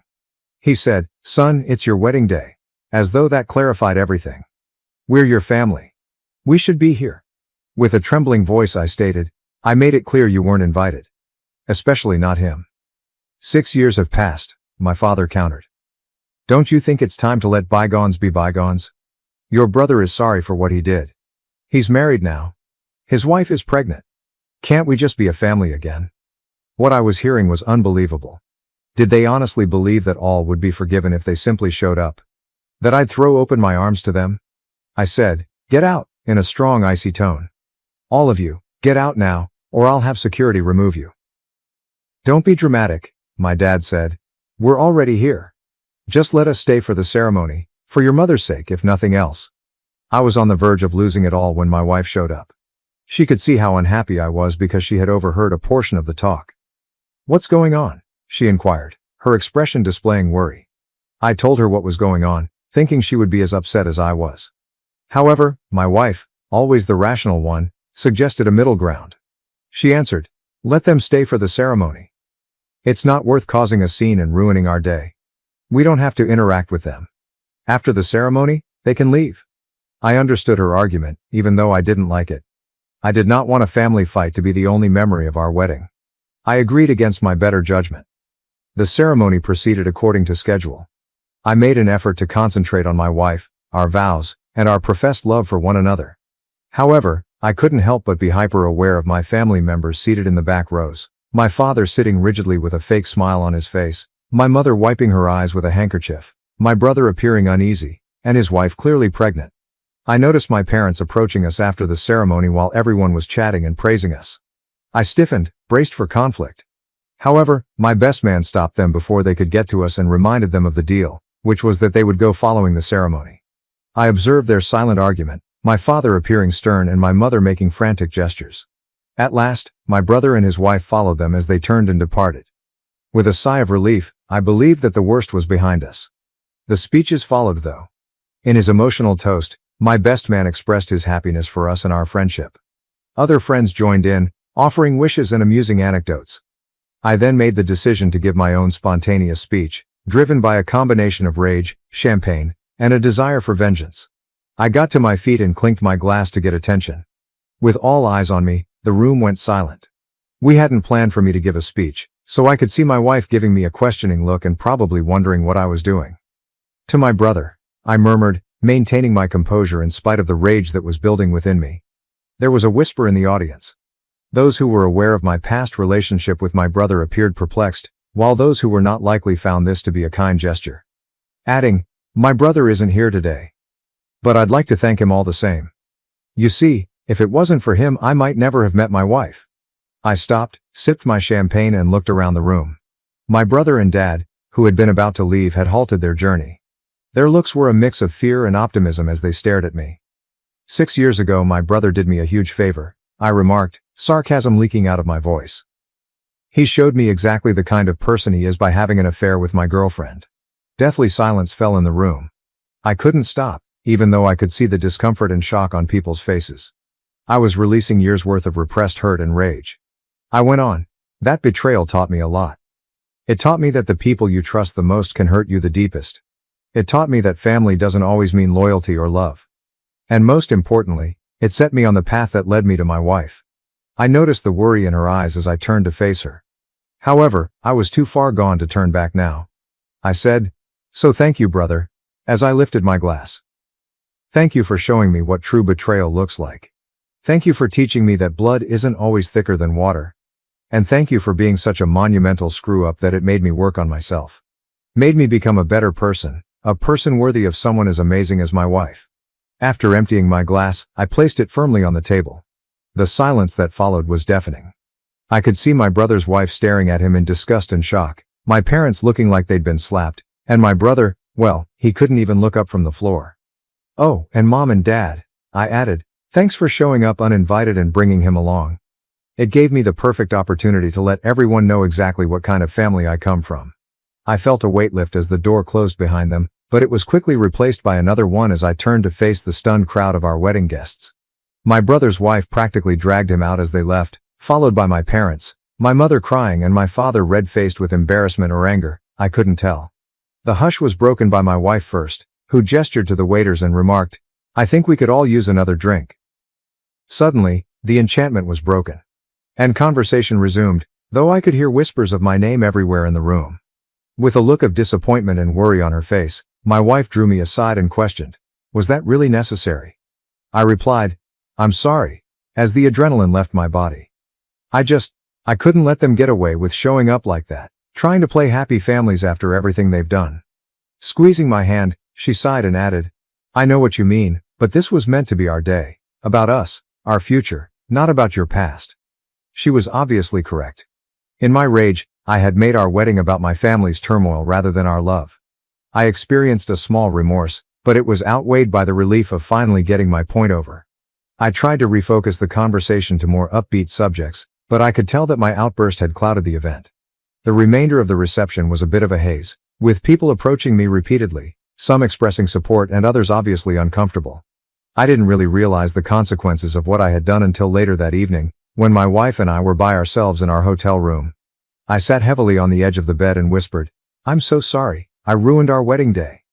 "You didn't ruin it," my wife remarked quietly as she sat next to me and took my hand in hers. "It wasn't perfect, but it was real, and that's what matters." I exclaimed, "How did I get so lucky to find you?" As I gazed at her, amazed by her forgiveness and understanding. She said, "I love you and I'm on your side, always," with a smile that quickly changed to a serious face. "But what you did today, it's going to have consequences. Are you ready for that?" she said. I gave a hesitant nod. "I believe so," I murmured. "We'll deal with whatever comes up together, right?" she said, "Always," and leaned in to give me a kiss. I couldn't help but wonder what those repercussions might be as we went to bed that night. I had publicly humiliated my family and exposed our private issues to the world, and while I felt justified because they had invited themselves, I was also concerned about the fallout. How would this impact my wife, who had been nothing but supportive, but I knew this wasn't what she'd agreed to when she decided to marry me. Would my brother's marriage survive this revelation? Would my parents ever talk to me again? I silently promised myself and my wife as I fell asleep that I would confront whatever came next, stop avoiding my history, stop allowing my family's behavior to dictate my life and start thinking about our future, mine and my wife's. I had no idea that the drama would continue for weeks to come, with surprises and confrontations I never expected, but that's a tale for another day. For the time being, I'm left wondering, did I make the right decision? Did I sink to their level, or was it okay to publicly shame my family? And most importantly, how do I proceed from here? Thank you for reading this far. I feel like I'm at a crossroads and I'm not sure which path to go, so I would appreciate any thoughts or ideas. First update. Life threw me another curveball a week after the wedding disaster, just when I thought things may settle down. I know this is out of the blue, but I need to talk to you in person, if possible. There are things I need to know, and I think you're the only one who can give me honest answers, said my brother's wife, 35F, in a trembling voice when she called me yesterday. Incredulous, I frantically tried to think of what she may want to discuss, and then it dawned on me. The wedding. my speech, and the disclosure of my brother's affair. As soon as I hung up, I went to locate my wife, who was working on some files in our home office, and she realized something was wrong after seeing my face. I told her I would consider it and get back to her. I told her what was going on, half expecting her to instruct me to keep my mouth shut, but my wife, as usual, took me by surprise. "I think you should meet with her," she remarked after giving it some thought. "You see, we can't change what's already done. However, your brother's wife is innocent in all of this. She is now enmeshed in a tangle that she did not cause. Don't you think you should give her some closure if you can?" She was correct, and even though I wanted to forget about it, I couldn't deny that my actions at the wedding had probably completely upended this woman's life. And she was pregnant, for crying out loud, and that the stress of it all couldn't be good for her or the unborn child. My wife agreed to accompany me for support, so I called my brother's wife back and set up a meeting for the following day at a quiet cafe. My heart sank when I saw my brother's wife enter.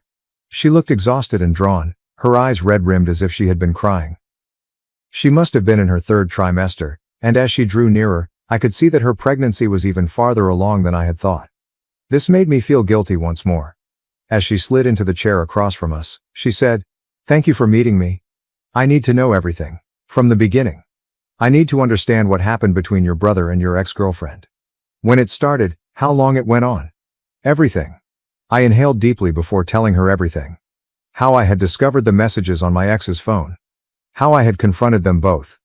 How they had attempted to defend it by claiming to have fallen in love. How my parents had urged me to forgive them and how I had severed all contacts with them. I kept a close eye on her expression while I spoke. She continued to be largely unresponsive, but I could see the anguish in her eyes and the faint quiver of her bottom lip. She was silent for a while after I was done. Then she said, "Are you certain? Are you positive that it was him?" "Yes," I muttered. "I apologize, but I'm positive." Her hand instinctively moved to rest on her big belly as she nodded softly. "It was all a misunderstanding," he informed me. "Because you were attracted to his girlfriend and found it hard to believe she had chosen him. You severed relations with the family for that reason." Anger shot through me. He had lied to her, of course. Why had I anticipated a different outcome? I repeated, "I apologize," as I was at a loss for words. She gave a headshake. "Avoid becoming. You are not to blame. I'm at a loss on what to do. A baby is due in a few weeks. How can I possibly believe him? With someone who could do this, how can I raise a child?" My wife gently raised her voice. "I have no simple solutions. You're not alone though, and I want you to know that. We are here to help if you need it in any form." My brother's spouse gazed at her with an expression of surprise. "Why? You're not even familiar with me." The simple response from my wife was, "Because it's the right thing to do. And regardless of what has transpired between the adults, that baby is family." With a wave of pride and affection for my wife, I nodded in accord. Of course, she was correct. My brother's child, my niece or nephew, shouldn't be affected by any problems I had with him. With passion choking her voice, my brother's wife responded, "Thank you. As of right now, I have no idea what I will do. However, it means a lot to know that I have support." We continued our conversation, exchanging contact details and forming provisional plans to keep in touch. She was about to depart when she stopped and gave me a serious look. She remarked, "I can see why you did what you did at the wedding. I understand, but I'm not saying that was right. I am, in a sense, appreciative. At least I now understand the reality." We were both deep in thought on the way home. My wife finally raised her voice. "Are you all right?" she inquired. I let out a sigh. "I'm not sure. I feel bad for hurting her. However, I'm also relieved that the truth has come to light." "Is that really so bad of me?" My spouse gave a head shake. "It's a human. The entire scenario is complex and disorganized. There are no unambiguous right or wrong responses." Of course, she was correct. However, I couldn't get rid of the impression that this was only the beginning. The truth was now known to my brother's wife. But how would she use that knowledge? Would she go up to my brother? Drop him? What about the infant? I became aware that what I had done at the wedding had started a series of uncontrollable occurrences. My brother's wife and their unborn child were the first innocent people caught in the crossfire, and that was all I could do at this point. I looked to my wife as we walked into our house. I said, "I appreciate you being here and helping me through this whole thing." She gave me a gentle kiss while grinning. "Never," she answered. "Remember that we are a team." I nodded, appreciating her steadfast assistance. At least I knew I wouldn't have to face it alone, no matter what happened next. But I couldn't stop thinking as I lay in bed that night, unable to fall asleep. What would happen tomorrow, and how many more lives would be impacted by the truth I had let loose? Second update. Since my last report 2 weeks ago, a lot has happened in the scenario. Even though I'm still processing everything, I feel obligated to tell you what has transpired. As I previously stated, my brother's wife contacted me in an attempt to get the truth about the events that transpired between my brother and my ex-girlfriend 6 years prior. I told her everything when we first met. To put it mildly, the talk was challenging. She contacted me again a week later, her voice emotional and tremulous. She said, "Can we get together again? I don't know who else to turn to, and I need to talk to someone." The following day, my wife and I met her at the same cafe. I was astonished by her appearance. I was concerned because she appeared even more worn out than previously, with pale skin and black circles under her eyes, especially considering how far along she was in her pregnancy. She began speaking as soon as she took a seat. With trembling hands she added, "I confronted him. I asked him to be honest with me, and I told him what you told me." In the hopes that my brother had finally made up his mind, I held my breath. Naturally, though, that was too much to ask for. She went on, her voice hardly audible above a whisper. "He denied everything.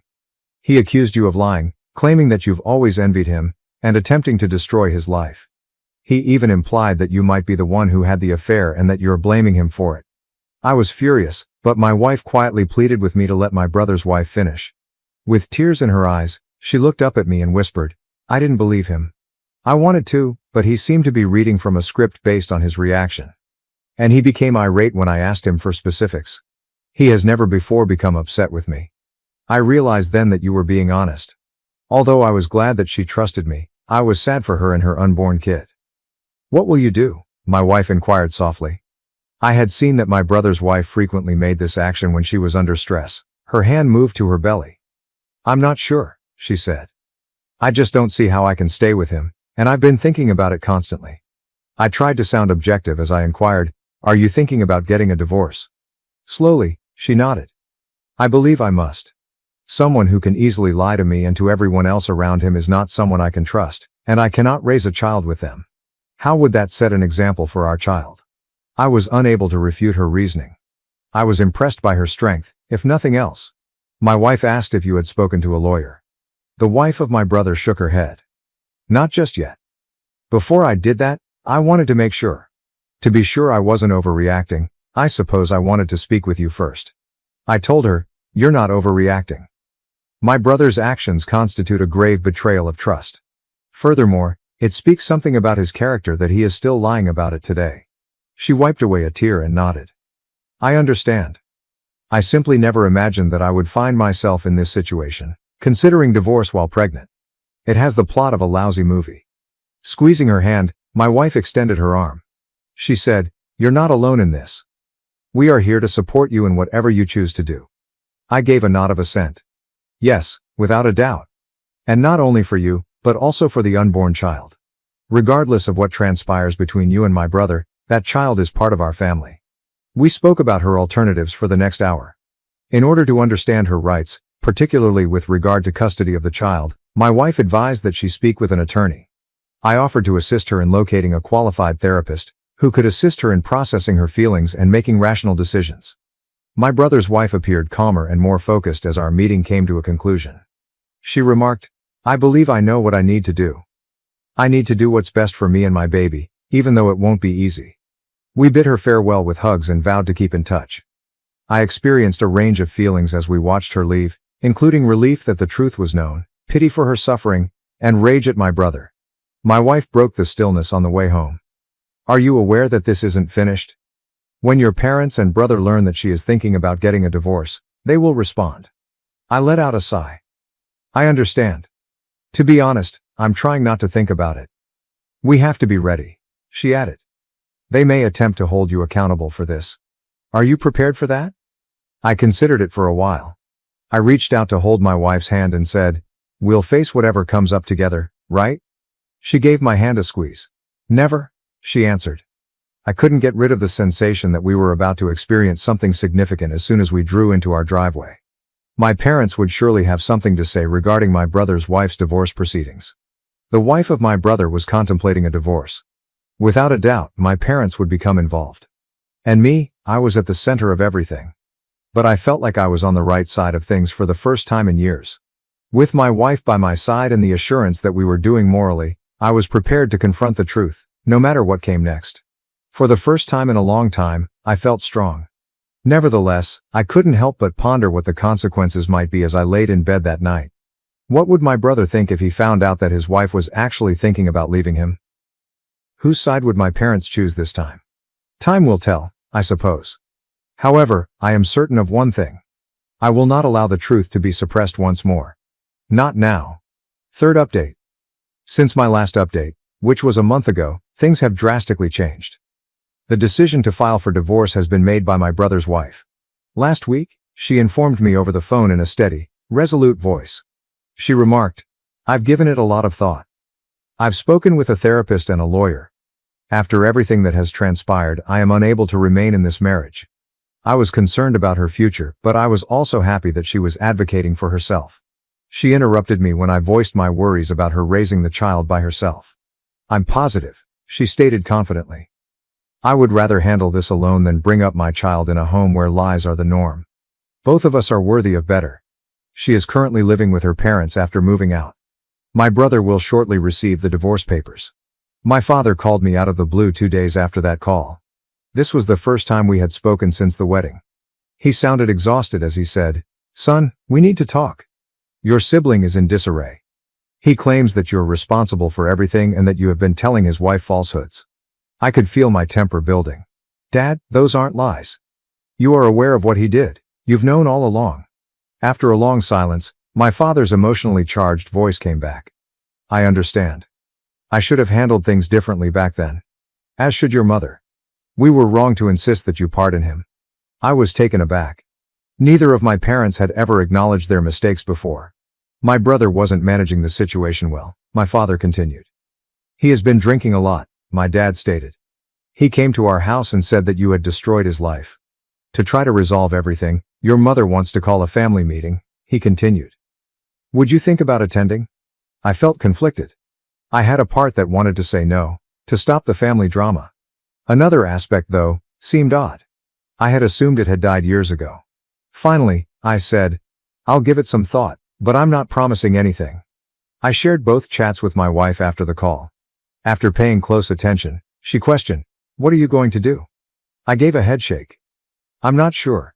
A part of me wants to simply get rid of everything." She concluded for me, "But another part wants to go to the family meeting." I gave a nod. She believed I should go, which surprised me. She remarked, "This has been looming over your head for 6 years. Perhaps this is your opportunity to finally face it directly and put it to rest." "What if it simply exacerbates the situation?" I inquired. She answered, "Then at least you'll know you tried. And I'll be right there with you no matter what." That's the current situation. The wife of my brother is submitting a divorce petition. My sibling is going downhill. Additionally, I'm thinking of attending a family gathering that might either mend or reopen old scars. I have no idea what will occur. A part of me is afraid to face my family and all the hurt and rage that have been brewing for years. However, I also have a hopeful side. Perhaps that's a bold phrase, but I feel like my family has a chance for true honesty for the first time in years. I am confident that my wife will back me no matter what. And I know that by sticking to the truth, however difficult it may be, I'm doing the right thing. If I choose to attend the family gathering, I'm not sure if I'll provide another update. However, I would like to express my gratitude to everyone who has read these updates and provided guidance and support. Although it has been a challenging path, it has been so much easier to know that I am not alone. Good luck to me. I suspect that I will require it. My husband confessed to having an affair with my sister. Just as I found out I was pregnant, what should I do? I am 35F, and I have been married to my spouse, Henry, 37M, for 5 years. Our marriage seemed to be going well until my spouse suddenly admitted to having an affair with my sister. We both work as doctors at a large university hospital, you see. Outsiders may find that glamorous or satisfying, but it also adds a layer of complexity to our relationship. Our marriage hasn't always been picture perfect because of the long hours, the emotional toll of caring for patients, and the fact that we both have a strong passion for what we do. It has been challenging to balance our personal lives with our careers, and there have been times when the demands of our work have made things much more challenging. However, we were able to help one another through it all. He was my companion, and I never doubted for a moment that I would be with him for the rest of my life. Actually, I found out I was pregnant 2 months ago. Henry and I were excited to have children when we initially got married. Despite our best efforts and dreams, it simply never occurred for us. Even though we tried for a long time. We eventually came to terms with it. We gave up on making an effort, reasoning that if it was meant to be, it would come naturally. It was difficult to let go of that dream, but we put all of our effort into our relationships and occupations, believing that destiny would lead the way. I therefore refrained from drawing conclusions right away when I started getting morning sickness. A part of me assumed it might simply be work-related stress. In order to rule out the possibility, I nevertheless made the decision to take a pregnancy test.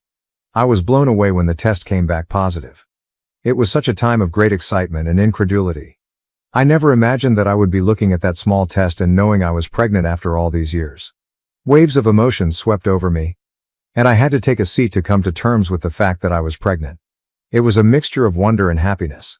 My first instinct at the time was to tell Henry the news. After everything we'd gone through together, I knew how much this would mean to him. However, he was away at the time for a number of medical conferences.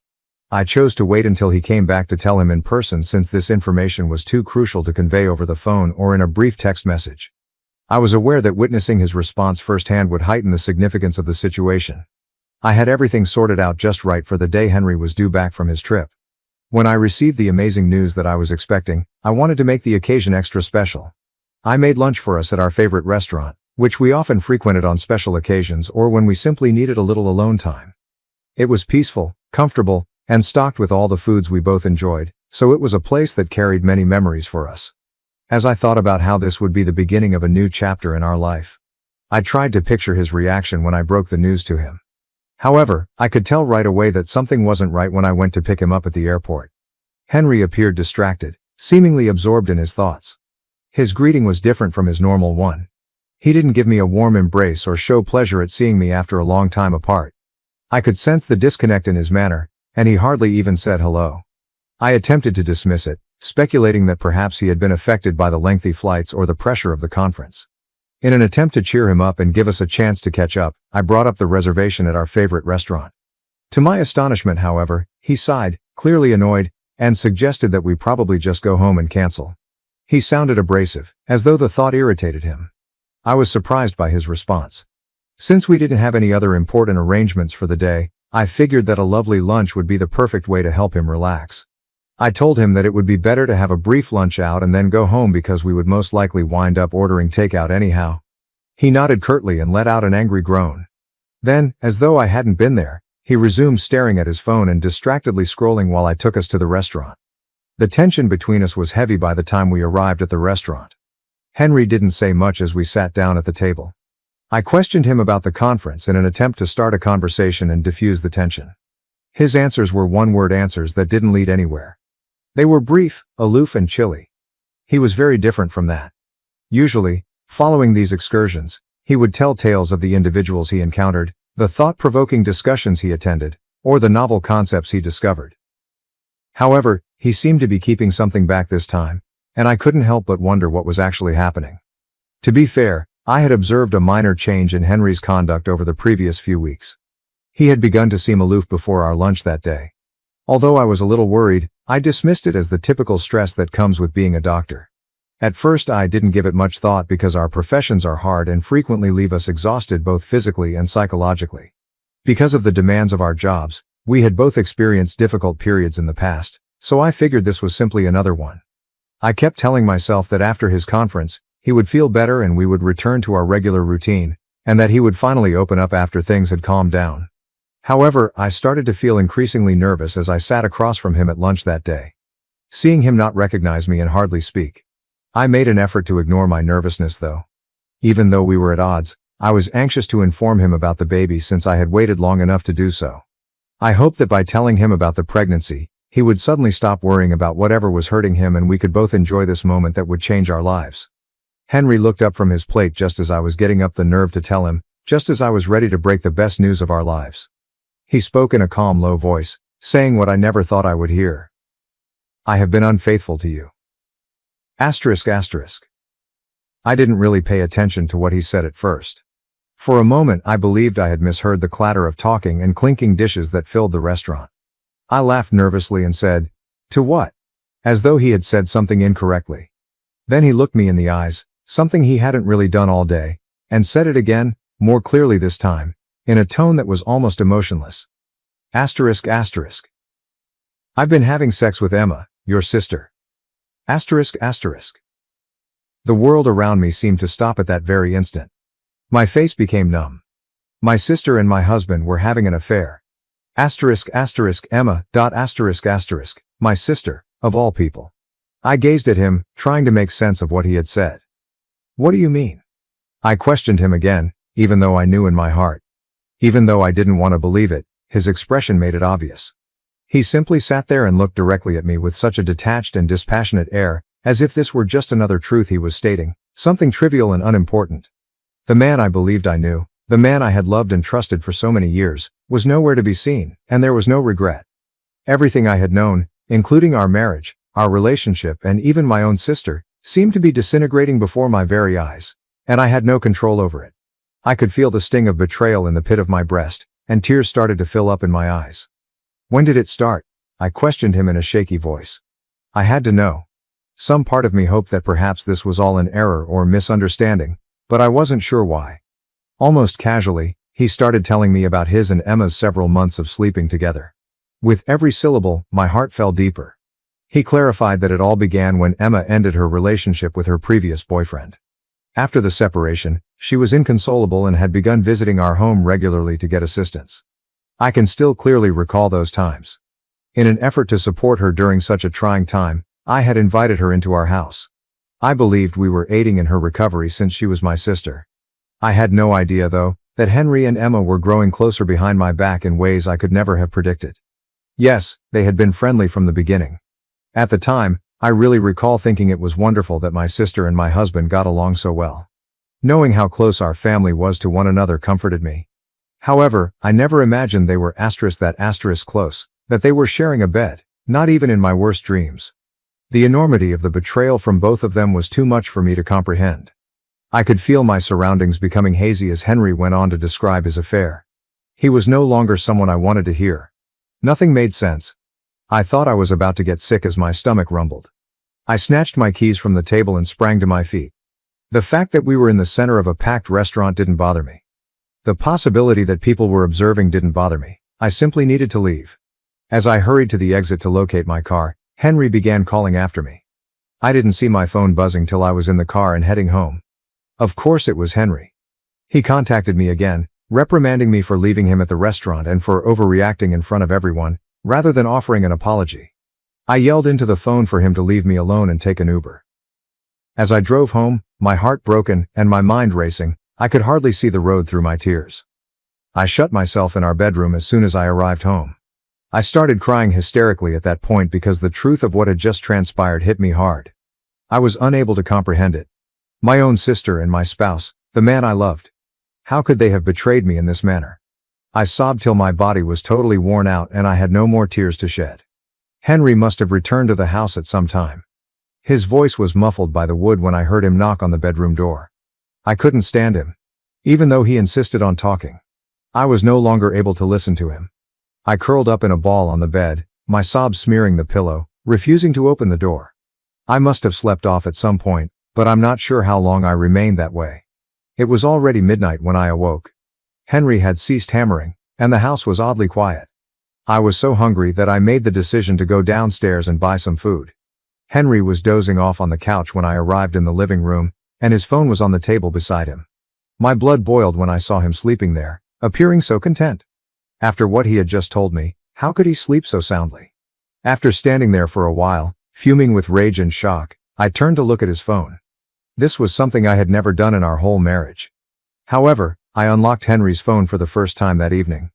He was so certain that I wouldn't ever suspect him that he hadn't even bothered to change his passcode, which he had always used. He was so confident that I would always trust him. How foolish I had been. How could I have failed to notice what was going on right in front of me?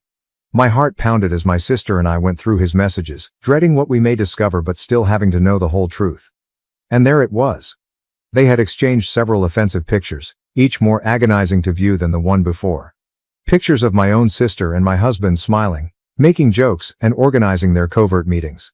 They had even made plans to meet at different hotels while I was totally unaware of it. What broke me the most were Emma's texts. She had written in one of them about how thrilling it was to have sex with him behind my back and how the excitement of lying enhanced their relationship. She even went so far as to claim that it improved the quality of the intercourse. It was unbelievable to me that this was genuine. I had grown up with and trusted my own sister, and she had deceived me in the worst way. And our marriage was so easily ruined by Henry, the man I had promised to be with for the rest of my life. I had to have proof of what I had witnessed, so I snapped pictures of their messages on my own phone while my hands were shaking. I went back upstairs in silence after getting what I needed. I started packing. I was aware that I couldn't live in the same house as Henry. I couldn't bring up this child with a husband who had betrayed me and so severely damaged my trust. In an attempt to keep myself together, I packed a few necessities in a bag, but my hands trembled with each thing I put in and my heart was racing. After finishing, I drove directly to my parents' home, which was located in a different town. My parents were shocked to see me when I got to their house, but I couldn't tell them anything straight away.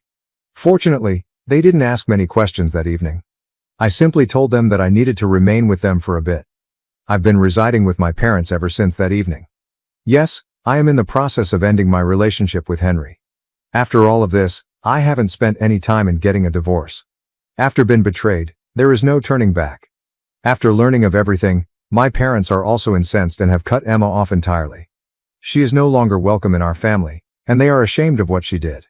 Emma has repeatedly called me to express her regret, saying that it was all a big mistake.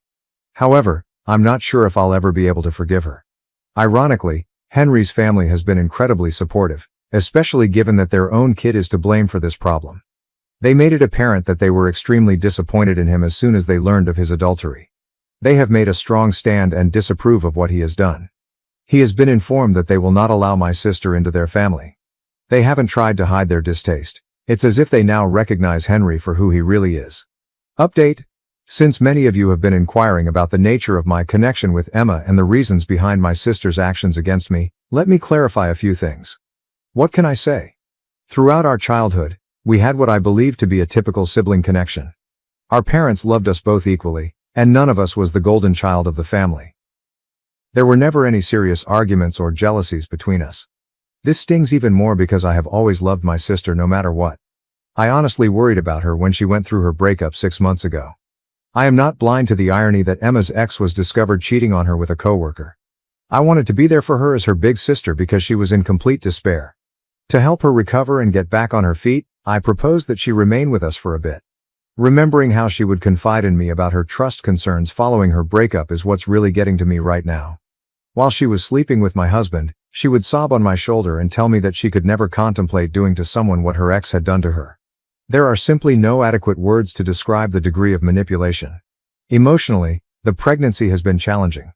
I am reminded to share these events with my husband whenever I have a doctor's appointment or develop a new ailment. I'm dealing with this alone instead. Well, not totally alone. My parents have been amazing, and a few of my hospital co-workers have really come through for me. The impact this has had on our work lives is unexpected. Fortunately, Henry and I work in different departments at the same hospital. News of what transpired spread really quickly, and although most individuals have been professional, it's obvious whose side they support. Emma's response to everything has been especially startling. She appears to be very shocked that our parents have interrupted her. She continues to send them lengthy emails in which she emphasizes the importance of family unity and how she is still their daughter. After she made the terrible decision to betray her own sister, Mom eventually lost it and responded to Emma, telling her that yes, family should be together, which is precisely why they are supporting me. I appreciate how supportive Henry's family has been. In particular, his mother has been amazing. She has made it plain that I will always be a member of their family, regardless of what happens with Henry, and she calls me frequently to see how I and the baby are doing. She told me that she is really ashamed of her son's behavior and that she taught him better than this. Concentrating on my child is what's enabling me to proceed. Every time I see them on an ultrasound or feel them move, it serves as a reminder that even the most dire circumstances can yield something lovely. Even though I'm still afraid of becoming a single mother, I know it's preferable to remaining in a marriage with someone who could completely deceive me. After learning about my pregnancy, I'm relieved Emma broke up with Henry. Unfortunately, he lost her as well. The man had the gall to end our marriage in the hopes of getting away with a younger me. Naturally, this does not imply that I will ever forgive Emma, but I am relieved that Henry is now alone. I'm taking each day as it comes for the time being. Despite all the stress, I'm attempting to concentrate on keeping my pregnancy healthy while the divorce proceedings proceed. I'm thankful to everyone who has helped me along the way, and I'm gradually realizing that sometimes the family you select is more resilient than the one you were born into. I have no idea what the future may bring, but I do know that my child and I both deserve better than what Henry and Emma did to us. Update 2. Henry made the decision to visit my parents' house once more in an attempt to make things better, but this time the situation worsened. He began by attempting to persuade me to reconcile. He explained to me that parents must occasionally give up something for their kids. He continued by saying that our child deserved to have two parents rather than just one. However, I had had enough of this story. I told him straight out that he didn't even *1* this baby until recently. For heaven's sake, he had wished for me to miscarry. And all of a sudden, he's talking about the value of sacrifice and family. He attempted to change his mind when I threw that in his face, claiming that perhaps he would change his mind after holding the kid. Like all his previous promises, his words were empty. I confronted him directly. He had an affair with my sister. We had almost little possibility of ever reconciling. However, Henry chose to turn the tables on me rather than take accountability. He began to blame me for his affair, claiming that I was constantly preoccupied with work and that I had not shown him affection for months. This was typical Henry, always attempting to place the blame elsewhere and make me feel responsible for his treachery. Before we were married, he was well aware of who I was.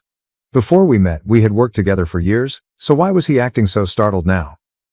He began complaining about Emma at that point. He accused me of failing to recognize that he had been unfaithful to me for months and said that she had failed to support him when he was feeling weak. He seemed to be apologizing to me for not spotting him in the act sooner. By this time, I was furious. I bluntly informed him that he should quit blaming me for his adultery. His own parents, who had sided with me for a reason, were aware that what he had done was unacceptable. Henry sneered, his haughtiness returning, and declared that his parents loved him and would always forgive him. I was unable to contain myself at that point. I was honest with him, telling him that his parents had already chosen to deny him his inheritance and were done with him. Furthermore, our infant was receiving all of that money rather than him. When he realized, I saw his face fall apart. He was speechless for the first time since it all started. In a moment, his typical self-assurance and smugness disappeared. To be honest, I did get a sense of fulfillment from seeing him consider the repercussions of his behavior. He began screaming at me, calling me nasty and vile for ruining his life and expressing his regret that he had cheated on me earlier. Since this whole argument was becoming meaningless, I simply shook my head and requested him to go. Henry then became quite near to me and began yelling, which really unnerved me. At this time my parents, who had attempted to keep me in the other room, heard Henry's loud statements and came out to see how I was doing. My dad quickly came over and yanked Henry away when he realized that he was only inches from my face and that I was flinching. I saw my father strike Henry across the face. At first, Henry was confused and unable to comprehend what had just transpired. Then my dad, who was much taller than him, took hold of his collar, pulled him out, and pushed him out the door. I heard my father threatening him aloud that it would be his last day on earth if he ever revealed his face to us again. Henry has been completely silent for days after that. I suppose everything has really shook him up. Now that he hasn't texted or called, I can finally relax. I'm so appreciative that my father defended me, and I'm eager to get a divorce from this awful man and permanently end this phase of my life. Update 3. My previous update was 8 months ago. For those who have been following my journey, I just wanted to let you know how things are doing. Regarding my pregnancy, my daughter is doing well after I gave birth. In addition to continuing to see me, Henry's parents have established a trust fund for her. They have cut Henry off from the family and don't want anything to do with him. I have full custody of my child and have finally achieved the divorce I desired. For the time being, Henry's only duty is to pay child support. He paid a large amount of alimony because of his affair, but he didn't argue with me about anything during the divorce process. Henry made an effort to portray himself as a changed guy who merited partial custody during the custody proceedings. The judge, however, was unimpressed when his own parents testified about his actions and offered proof of his early rejection of the pregnancy, including his terrible yearning for a miscarriage. The best gift Emma could have given me after everything she did for me is that, although she still occasionally texts me, she hasn't disturbed me much overall. She attempted to get in touch with someone last month via a common friend, stating that she was interested in seeing her niece. I quickly shut that down. Despite being the biological aunt of my kid, she forfeited her right to participate in our lives when she decided to have an affair with my husband. The actual birth was a touching event. In fact, my mother and Henry's mother were in the delivery room with me. She swore to make sure her granddaughter would always know she was loved, despite her father's actions, and it was a wonderful moment as she held her for the first time. By making frequent visits and being the kind of grandma every child deserves, she has fulfilled her commitment. The most lovely thing that has emerged from this entire catastrophe is my kid. Fortunately, she doesn't look much like Henry, and she has my eyes. Every significant event, like her first giggle or grin, serves as a reminder that leaving was the right choice.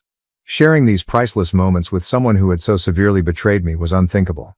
Henry's parents have provided him with more than enough financial assistance. In addition to creating the trust fund, they have insisted on paying for all of my medical bills and assisting me in starting a college fund. Their grandchild should never have to rely on Henry for anything, they stated. Regarding Henry, he hasn't been around much, which is just how I want it. Beyond that, he hasn't shown much desire in being a father. He pays his child support on time, most likely because his parents are looking. He has reportedly been attempting to get back together with Emma, but she has reportedly moved to a different state and doesn't want to interact with him, according to mutual friends. Throughout it all, my parents have been my pillars of support. My dad, who has never been very emotional, becomes very mushy with his granddaughter, and they have assisted me in setting up a lovely nursery. Even after going through such betrayal, it is consoling to realize how much love is all around us. Considering everything that has transpired, I genuinely believe that I'm in a better place now. Though it no longer defines me, the betrayal still stings when I consider it. I'm not merely a woman who has had her sister and husband cheat on her. In addition to being a mother and a successful doctor, I reconstructed my life according to my own standards. I'm concentrating on my daughter's development and our new life together for the time being. Although it's not the life I had in mind, it's better than I could have ever dreamed of when I was attempting to work things out with Henry. My parents chose my sister's baby shower over my wedding. Am I the asshole for walking away and cutting ties? I, 35M, never imagined that I would be sharing my innermost thoughts on Reddit, yet here I am, lost, and turning to strangers for online guidance. Please be patient with me while I attempt to sort out the chaos that has become my family life. It's a lengthy and intricate narrative. I was raised in what I always assumed was a standard suburban American middle-class family. For the first 10 years of our life, my sister, 32F, who is 3 years younger than I am, and I were inseparable. We truly enjoyed each other's company, and our parents encouraged us to be close. For hours, we would construct intricate Lego towns, invent our own coded languages, and defend our backyard fort against fictitious intruders. We laughed a lot, shared secrets, and formed a friendship that I believed would last a lifetime during those formative years. However, things started to alter as we approached adolescence. It was mild at first, so subtle that I was unaware of it. My sister began displaying a new fiercely competitive side, not only for me but also for our parents' approval. I can recall when I first became aware of it. I had just joined the junior varsity baseball team at the age of 14. My parents were preparing a small celebratory supper, and I was ecstatic. My sister unexpectedly revealed that she had been selected to represent her class in a city-wide art competition the morning of the dinner. My celebration quickly became a shared occasion, with the majority of the attention being on her rare opportunity. These attacks increased in frequency and sophistication over time. Whenever our dad had a pastime that month, she would suddenly get interested in it. She would be honing her swing every day if he started playing golf. My sister became an avid reader and was always eager to discuss the newest book when Mom started a book club. I attempted to dismiss it as typical sibling rivalry, but it was more than that. She would force our parents to make a decision by scheduling significant occasions on the same days as my activities. For example, Mom thoughtfully planned a family movie night for my high school graduation celebration. Or she arranged a charity bake sale on the day of my state championship baseball game. This behavior was not entirely unknown to our parents. She always had an excuse ready when they called her out on it. I didn't realize, or it just worked out that way, she would explain with a completely innocent look. With one parent attending each function, they would typically wind up splitting their attention.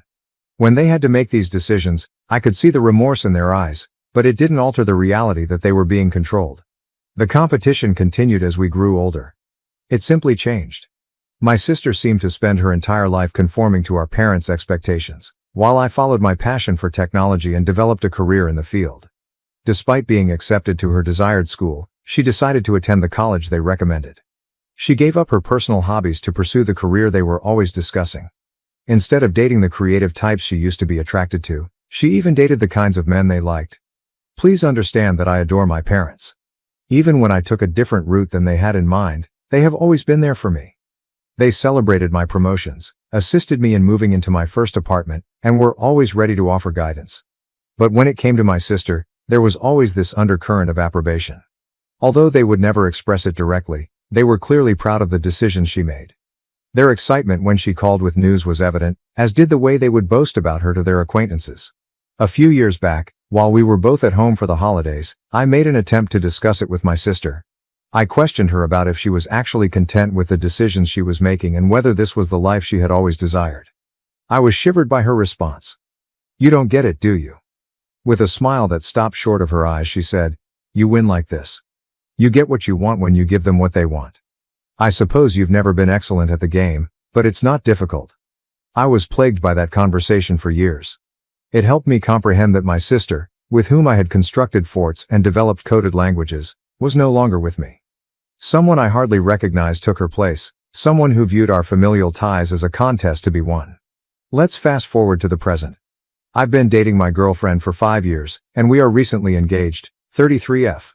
We became inseparable after meeting at a computer convention and connecting over our love of obscure sci-fi series.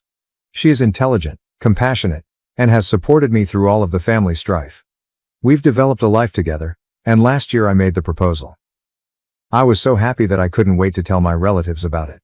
My parents' response was, at best, ambivalent when I phoned them first. Naturally, they applauded me, but their enthusiasm was noticeably lacking. The first thing my mother asked was, "Have you told your sister yet?" It hurt, but I dismissed it, blaming the surprise for their muted response. My sister, who had been employed overseas by a big corporation, reported that she had been married in a small ceremony abroad around the same time. We were unable to go because of travel restrictions and the pandemic. I could see the guilt gnawing at our parents, who were horrified that they had missed it. They spoke about how they could make it up to her and planned a late celebration over the course of several hours of video conversations. My sister then revealed yet another shocking fact a few months ago. She was expecting a child and would be returning to the United States for a prolonged stay. For 6 months, she and her husband, 34M, would be living with our parents, working from home, and getting ready for the baby. I was initially pleased for her. She is still my sister despite our complex relationship, and it was exhilarating to consider becoming an uncle. In an attempt to connect with my prospective niece or nephew, I even began to look at onesies with geeky messages. Then, however, things began to deteriorate. My parents appeared disinterested and preoccupied when I attempted to include them in the wedding planning process. The topic of my sister's pregnancy or her impending visit somehow came up in every conversation. They would wind up talking about how they were redoing the guest room for my sister's stay when I called to ask their opinion about venues. They had missed her wedding, after all, so I tried to be empathetic, but it was annoying. I recall one extremely depressing event. Finally, I had located the ideal location for the wedding, a stunning lakefront resort that my fiancé and I adored. My mom and I were on the phone when I enthusiastically described the location and asked if she and Dad would want to join us for a visit. What did she say? "That sounds lovely, honey, but we have a lot going on that weekend. We promised to be there via video call for your sister's first ultrasound." You get it, don't you? Though not in the sense she intended, I did comprehend. I realized that, once more, my sister's life was becoming more important than mine. I realized that even if she was on the other side of the globe, she could still ruin my moments. Last week was the real hit. The day of my wedding coincided with my sister's announcement that she was throwing a baby shower. She gave me the naive expression I was all too familiar with when I confronted her about it. She remarked, her voice brimming with fictitious worry, "Oh, I didn't realize that was your wedding date. However, it's the only day that works for everyone, and I'll be returning to my country shortly after. I take it you can adjust the date. You haven't even sent out invitations yet." However, invitations had been sent out. We had paid many non-refundable deposits, reserved the space, and engaged caterers. Not only was it inconvenient to change the date, but it was now all but impossible. I was enraged. This was my wedding day, the day my fiancé and I had been fantasizing about and planning for months, not just some high school function that she could ruin. I summoned a family meeting right away to resolve this. From the beginning, the family meeting was a complete failure. The tension was evident when we assembled in our parents' living room. Sitting next to me, my fiancé placed a comforting hand on my knee, Our parents occupied the armchairs, appearing uneasy, while my sister and her spouse occupied the opposite couch. I began by outlining the significance of this day for my fiancé and me, how we had been preparing for months, and how upset we were that my sister had chosen the same day for her baby shower. I outlined every realistic reason why we couldn't alter the date, including the out-of-town guests who had already booked their trips, the deposits, and the invites. My sister's countenance changed as I was speaking. The phony innocence had vanished, and in its stead came a calculating expression that I was all too familiar with. She began her counter-argument as soon as I was done. Her voice trembled a little as she started. "I understand you're upset," a performance I had seen many times before. "However, you must comprehend my stance. Being abroad has caused me to miss a great deal of family time. Before the baby is born, this may be my only opportunity to rejoice with everyone. Furthermore, a baby is a far bigger event than a wedding, let's face it. Another wedding is always an option, but this is my first child." Her audacity surprised me into silence. I could feel my fiancé shaking with rage next to me as she squeezed my hand. My sister went on, addressing our parents. "You missed my wedding, Mom and Dad. Will you also be absent at my baby shower? Particularly since it might be your only opportunity to join me in celebrating before the baby is born." I turned to my parents in the vain hope that they would see her deceit. However, as soon as I saw their faces, I knew they would support her once more. My father was the first to speak, his tone tentative. "We understand the significance of your wedding, son, but your sister raises some valid arguments. We don't know when we'll all be together again because she's leaving soon. Are you unable to reschedule? Or perhaps we could arrive a little later for your wedding." What I was hearing was unbelievable. My own parents were requesting that I either reschedule my wedding or come to terms with the fact that they would be late for one of the most significant occasions in my life. It was impossible to describe the anger and hurt I was experiencing at the time. "We're not trying to choose sides, honey," my mother interjected in a pleading tone. "Both of you are equally loved by us. However, this also pertains to your niece or nephew. Do you not want us to be present when the baby is born?" The final straw was that. Anger, hurt, and fury that had been bottled up for years finally burst out. "Equally?" My voice trembled as I spoke. "You love us just as much? Isn't that a joke? You've never treated us fairly before. When did you ever prioritize my needs and feelings?" With trembling hands I got up. "That's it then. You continue to choose her despite everything that has happened over the years. All right, make your decision. But be aware that you won't be involved in my life after my wedding if you don't go. I'm finished. I'm done vying for your affection and attention. I've had enough of being the son you only consider while she's not there." There was silence in the room. A look of horror replaced my sister's smug smirk. As though they couldn't believe I was challenging them, my parents sat there with their mouths open. "I'm getting married in 2 months," I added, sounding more composed. "Until then, you must choose between supporting your son on the most significant day of his life and going to another event that your daughter has planned to control you. Make an informed choice because it will impact our connection for the rest of our life." I ignored their calls and stormed out after that. My fiancée trailed behind, her expression a mixture of pride and surprise. She hugged me while I sobbed when we got home. All those years of feeling inferior and seeing my sister take advantage of our parents came tumbling down. A week later, I'm still steadfast in my choice. I've made it plain to my parents that their decision will have long-term repercussions and my wedding is in 2 months.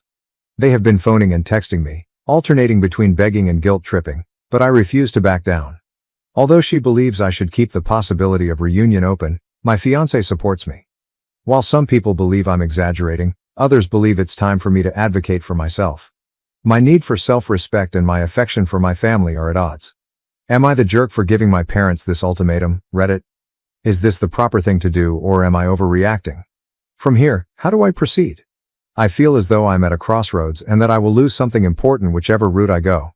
However, I also feel like I'm defending myself and my future family for the first time in a long time. Any guidance or viewpoint would be much valued. Update 1. After a hectic few weeks since my previous article, I thought I should give you all an update.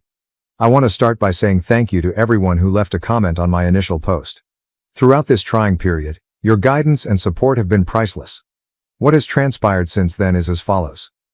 Last Saturday, my fiancé and I tied the knot. In the company of friends who have become our chosen family, it was a lovely ceremony full of love. However, if I claimed it was flawless, I would be lying. What should have been the best day of my life was clouded by the absence of my sister and dad. My parents persisted in their emotional manipulation and guilt-tripping tactics in the weeks before the wedding. They texted, left voicemails, and even unexpectedly showed up at our flat. They consistently sent the same message. How could you harm the family in this way? Why are you acting so self-centeredly? Do you not realize how much your sister is suffering as a result of this? It was difficult, but I held my ground. There were times when I nearly gave in because I couldn't handle the thought of maybe losing my family forever. Despite everything, my fiancée, who is now my wife, was my pillar of support. She reminded me of the purpose of our actions and the significance of defending our future and ourselves. My mother sent me one last message the day before the wedding. Asterisk. We love you, son, but we are unable to support this decision, it said. We'll be at the baby shower for your sister. We're hoping you'll understand and pardon us one day. I would like to state that I was ready for this result and that I accepted it. However, the reality struck me like a ton of bricks. In our hotel room, I sobbed as a wave of hurt, rage, and intense, excruciating despair passed over me. As I sobbed, my wife comforted me by telling me that we were now beginning our own family. One based on love and respect for one another. The actual wedding was stunning. Where my family should have been, our friends filled the void and rallied around us. I was moved to tears when my closest friend's father even offered to walk me down the aisle. I knew I had made the right decision when I looked into my wife's eyes and spoke my vows. I picked this family because I earned their affection. We are currently in Bali for our honeymoon. With its immaculate beaches and verdant surroundings, this place is a heaven. I would be dishonest if I claimed that the family conflict wasn't interfering with our trip, even though it should be the most restful period of our lives. My sister sent me a long text message yesterday when we were relaxing by the pool. For the remainder of our honeymoon, I was inclined to ignore it and keep acting as though my family didn't exist. However, my curiosity overcame me. Something else was the message. Here's the main idea. Asterisk. I hope you're content right now. Mom and Dad are inconsolable. They were so sad about missing your wedding that they hardly enjoyed my baby shower. What made you so self-centered? Everything has been damaged by you. Simply because you couldn't stand not being the center of attention for once, you've ripped this family apart. Although I've always known you were envious of me, I never imagined you would go to such lengths. When the baby is born, don't bother to come see it. You are not my uncle. I read the message 3 times, twice, and once. I had a range of emotions every time, including rage at her foolishness, hurt at her harsh remarks, and a perverse sense of triumph that she had finally abandoned her naive behavior and revealed her true nature. When my wife saw how upset I was, she inquired as to what was wrong. She reacted with a mixture of disbelief and rage when I showed her the note. She wanted to answer, to finally put my sister in her place. However, I changed my mind. I chose to ban my sister's number instead. Even though it was a modest gesture, it felt like I was getting back some of my mental tranquility. My relationship with my family has been reevaluated as a result of this entire circumstance. I've spent years attempting to gain their acceptance and to be seen as equal to my sister. However, I'm beginning to realize how poisonous that dynamic was. The rules were rigged from the beginning, so I would never win that game. It hurts, don't get me wrong. A part of me still adores my parents and longs for the close-knit family dynamic. Though I'm sorry that I might never meet them, I can't help but think about my future niece or nephew. However, I know I've made the proper decision when I think back on all the years of manipulation and constantly feeling inferior. My spouse and I have been discussing family a lot, including what it means to us and how we wish to define it. We've made the decision to raise our kids in the kind, encouraging atmosphere I always wanted as a child. We will not put children against one another, but rather appreciate their individuality. We'll be there for both the major and minor events. I'm not sure what the future holds for my sister and parents. Reconciliation is something I want to keep open, but only if there are significant, genuine improvements. Pretending everything is fine while ignoring the fundamental problems is not something I can return to. They would have to own their wrongdoing, accept accountability, and demonstrate a sincere wish to improve. To be honest, I don't think they can do that. Right now, my wife and the life we're creating together are my new family.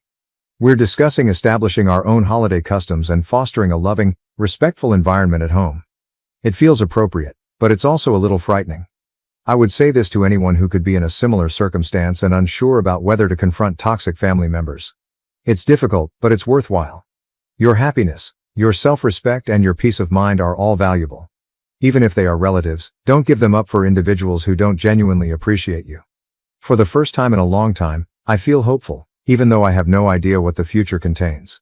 More valuable than any familial approval is the life I'm creating on my own terms with a spouse who values and supports me. Again, I want to thank Reddit for all of your help and guidance. You don't realize how much it means.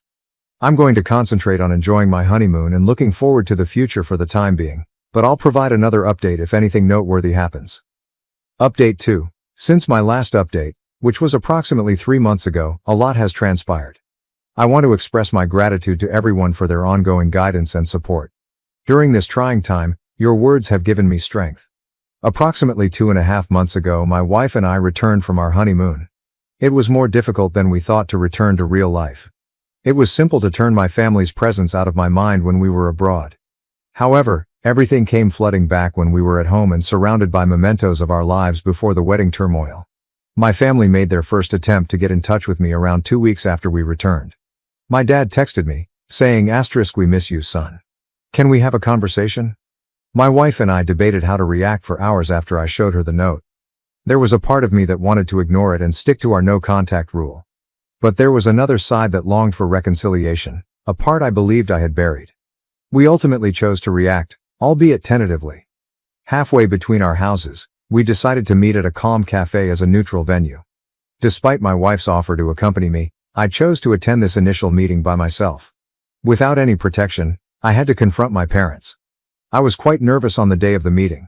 My folks were already seated at a corner table when I entered the cafe. In other ways, they appeared older and more worn out. My dad's shoulders were hunched, and my mom's eyes had crimson rims. We slipped into an uneasy silence as I sat down. My mother was the first to speak. When she continued, "We've missed you so much," her voice broke. We know we made a terrible mistake.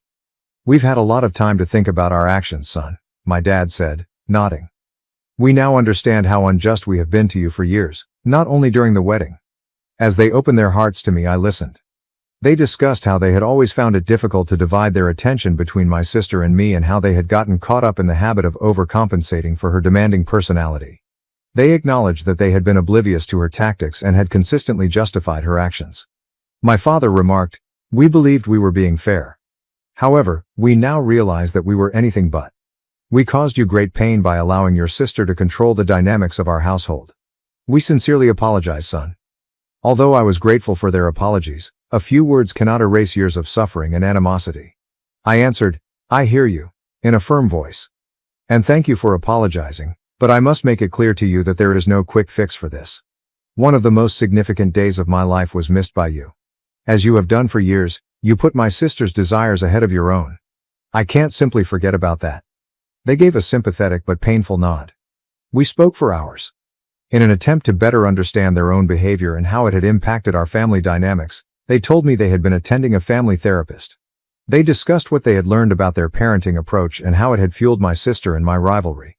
They acknowledged that things hadn't gone as planned at my sister's baby shower. She had apparently complained about my ruining her special day by getting married on the same day for the majority of the ceremony. They had been aware of her tendency toward selfishness as a result of her actions.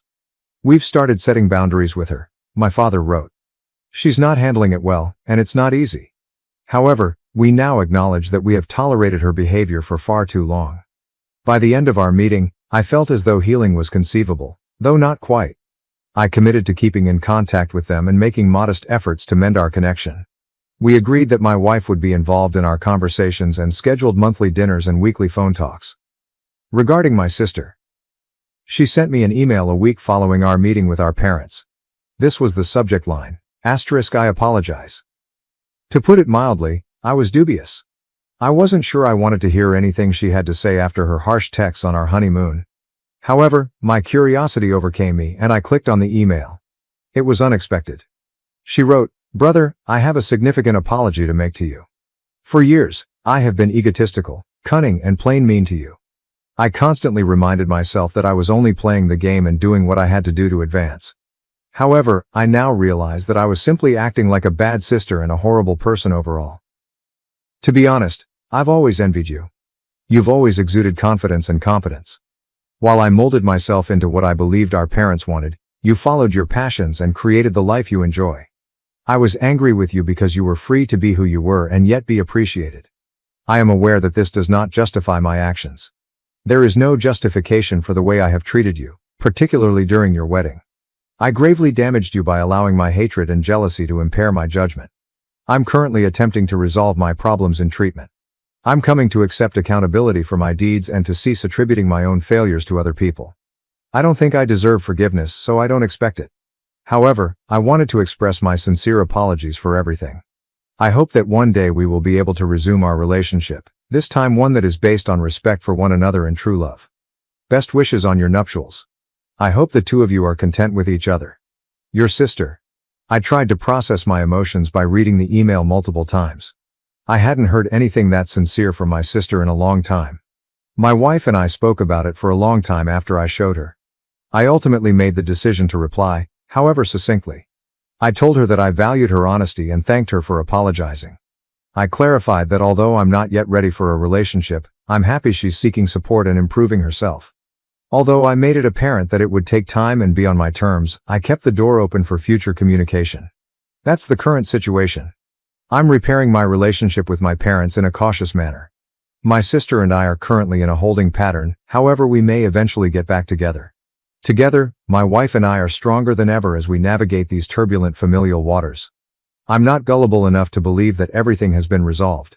We have a long journey ahead of us, filled with challenging discussions and emotional obstacles.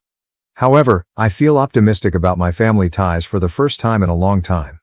I want to share this with those of you in similar circumstances. Advocating for oneself can result in positive change, but it can also be difficult. Setting limits, demanding respect, and putting your own health first are all acceptable. Additionally, if sincere attempts are made to resolve the problems, it's acceptable to remain receptive to reconciliation. Once again, I want to thank everyone for their support along this trip. Your words of wisdom and kindness have been priceless. Because of this group, I feel more prepared to face the future, even if I have no idea what it will bring. I was sidelined by my family's favoritism toward my adopted sister until her shocking true identity was revealed at my birthday party. Family trouble has plagued me, 35F, for as long as I can remember, but recent events have now gotten to the breaking point. I feel like I'm drowning in hurt, uncertainty and hatred right now, so I'm hoping anyone who has experienced a similar circumstance may offer some guidance or insight. To put things in perspective, my adopted sister, 34F, is just 1 year younger than myself. She was adopted by our parents when she was a newborn, and I have spent my entire childhood with her. That would seem to bring us together, like a couple, but the truth is far from that romantic notion. It was evident from my very first recollections that our parents gave preference to my sister. They lavished her with attention, gave her everything she desired, and appeared to listen intently to everything she said. When I proudly showed my mother a sketch I had done when I was 5 years old, she dismissed me since my sister was reciting the alphabet for the 100th time. Although it might not seem like much, it was a sign of a pattern that would shape our family's dynamics for many years to come. The distance between us just got wider as we got older. My sister had trouble reading in elementary school, and our parents worked with her for hours every night. Even though I did exceptionally well in school, I seldom ever got more than a passing good job on my report cards. My sister had a dance recital in middle school, so my parents were not there at the award ceremony when I won the scientific fair. That was always the case. Her wants, accomplishments, and hardships all came before mine. I don't want to imply that I was abused or neglected in the conventional sense. Our fundamental necessities were always satisfied, including having a roof over our heads and food on the table. However, the emotional neglect was genuine and extremely distressing. Early on, I discovered that being flawless, achieving, excelling, was the only way to garner any attention in our home. So I did just that. With an almost obsessive zeal, I immersed myself into my studies. In high school, I was cooped up in my room preparing for AP exams and filling out my college applications while my sister was out at parties and hanging out with friends. It was worthwhile. I received a half scholarship to a prestigious university.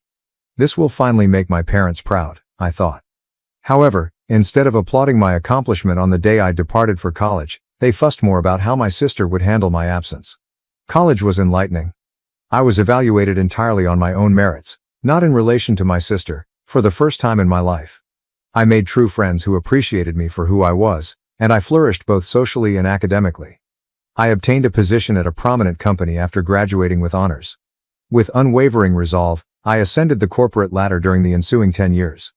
My inner voice, which still yearned for my parents' praise, propelled me to every advancement and accomplishment. I'm pleased of what I've accomplished and currently work for a Fortune 500 firm in a senior management role. However, that pride is constantly laced with resentment because my family never seems to be satisfied with whatever I achieve. In contrast, my sister has never truly settled into a profession and has alternated between jobs. She still resides with our parents, who provide her with both emotional and financial support. My parents may have been pleased by my accomplishment, but it appears that it has just strengthened their partiality for my sister. They constantly offer justifications for her lack of focus, such as, she's just trying to find her passion. Or not everyone needs to climb the corporate ladder to be happy. At the same time, if my achievements are recognized at all, they are frequently greeted with a lackluster congrat. Our family relationships have been damaged in every way because of this dynamic. Family get-togethers are a minefield of barely veiled bitterness and passive-aggressive remarks. I've made an effort to discuss my feelings with my parents, but they consistently brush them off as envious or too sensitive. As for my sister, she seems to take great pride in her preferred position and frequently makes disparaging comments about me being married to my job or too busy for family. I've been in therapy for years in an attempt to resolve these problems, boost my self-esteem, and establish sound boundaries. But every encounter with my family seems to set me back, regardless of how much progress I made. I've thought of severing all connections, but it would be devastating to lose my family, dysfunctional as they are. This leads me to last week's events, which have caused me to reevaluate every aspect of my relationships with my family. As is customary, our parents threw my sister a lavish birthday celebration. Friends, extended family, and even some of her former classmates were invited. With catered food, an open bar, and even a live band, the house was decorated as though it were a wedding ceremony. As a comparison, last month's birthday was celebrated with a little dinner for the four of us, during which the most of the discussion focused on my sister's most recent business venture, a pet-related social media app that she believes will be the next big thing. After approximately 2 minutes, my parents' eyes drifted away as I attempted to discuss a significant project I'm overseeing at work. I made an effort to blend in at the party.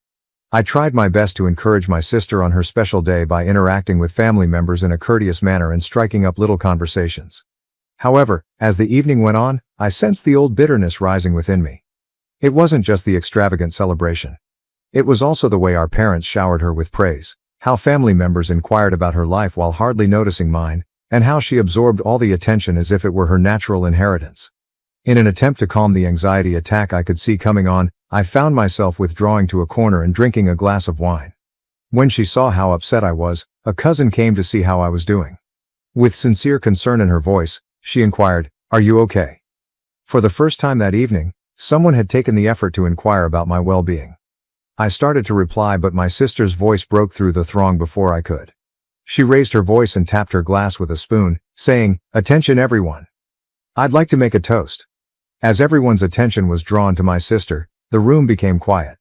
She was a little shaky on her feet, and her cheeks were flushed, which indicated that she had consumed a significant amount of alcohol. As she began her address, she was still able to put on a convincing smile. Initially, it appeared to be a standard birthday greeting.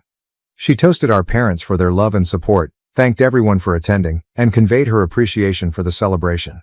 Her tone then shifted and I got a shiver down my back. She said, "I'm especially grateful to Mom and Dad," with a tone of voice that I had never heard before. I've always received greater treatment from them than their own daughter. Just take a peek at this celebration. When was the last time they threw my sister a party like this? As everyone in the room turned to stare at me, I felt my face heat up. But my sister wasn't finished. "But I guess that's because I've always been the better daughter," she added, sounding a little slurred by the champagne. "Yes, my sister has a nice career and makes a lot of money, but who do Mom and Dad truly love in the end? Who makes their life happier? It's not the icy, work-driven automaton who hardly has time for family." I couldn't believe what I was hearing and was still. With the exception of a few painful coughs and my sister's voice, which seemed to get louder by the second, the room had become eerily quiet. She said, "You know, it's funny," with a tiny wobble. Everyone constantly praised my sister's intelligence and her potential for success, but look at us now. I'm here with family and friends who genuinely care about me, while she's by herself, married to her job. I turned to our parents in the hopes that they would intervene and put an end to this vicious act. However, they only sat there, appearing uneasy and doing nothing to stop it. I had never felt more alone in my life than I did at that precise time.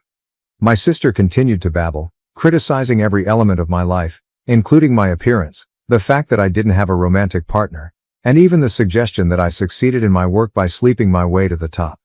I felt myself getting smaller with every word, years of repressed hurt and rage threatening to blow up. My aunt, our mother's sister, stepped up just as I was about to burst into tears and thought I could take no more. She had a determined and angry expression on her face.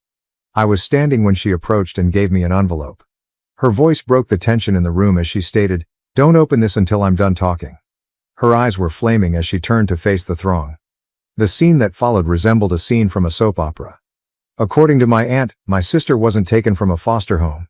She was her biological daughter. It seems that my aunt wasn't prepared to become a mother when she became pregnant suddenly in her early 20s. She requested my parents to adopt the child instead of ending the pregnancy. My aunt continued, "I thought I was doing the right thing," her voice trembling with passion. I believed that my sister and her husband would provide a better life for my child. I believed she would develop into a nice, caring person who was appreciative of her life. However, instead, she turned to face my sister, who had turned completely white. "Instead, you've developed into a conceited, self-centered brat who believes it's acceptable to make fun of her sister in public. I've watched this familial dynamic unfold for years, and I can no longer keep quiet about it." Chaos broke out in the room. Screaming, my sister demanded to know whether it was true. Our parents were shooting daggers at my aunt while attempting to soothe her. Family members were pointing and muttering. And me? I felt as though the earth had vanished from beneath me as I stood there, gripping the envelope. Once more, my aunt's voice broke through the cacophony. My aunt expressed her dismay, saying, "I always thought that if my daughter was being raised by my sister, she would grow up to be a wonderful person. But obviously, I was mistaken. No good person would ever attempt to make their sister look as bad as you just did." Then, turning to face me, she instructed me to open the packet. There was a blank check inside. My aunt told me to fill in whatever amount you want. I had planned to give this to her as a birthday gift, but after seeing how she's turned out, I have no interest in rewarding that behavior. My aunt then left, leaving a startled quiet behind her. It was short-lived. In an attempt to take the check out of my hands, my sister lunged at me. She was so hysterical that our parents had to physically restrain her as she shouted and sobbed. It was more than I could handle. I fled to my room, shut the door, and sobbed. Years of suppressing my hurt and bitterness and feeling inferior came rushing out. I ignored the banging on my door and the muted arguments coming from downstairs while I sobbed for hours. A week has passed, and I'm still unsure about what to do. With the exception of needs, I have not left my room. Despite our parents' attempts to speak with me, I find it difficult to confront them. My sister has alternated between begging for forgiveness, and the check of course, and sending me angry messages. There's a part of me that wants to cash that check, go and never return. I've tried all my life to win the love and acceptance of people who don't seem to be able to give it to me. Perhaps I should give up trying. Perhaps it's time for me to prioritize myself. However, I also have a fear of losing my family. Despite their dysfunction, they are the only family I have ever known. It's terrifying to consider living without them, going on vacation by yourself, and having no one to call in case of an emergency. In addition, I'm experiencing a lot of mixed feelings regarding my sister.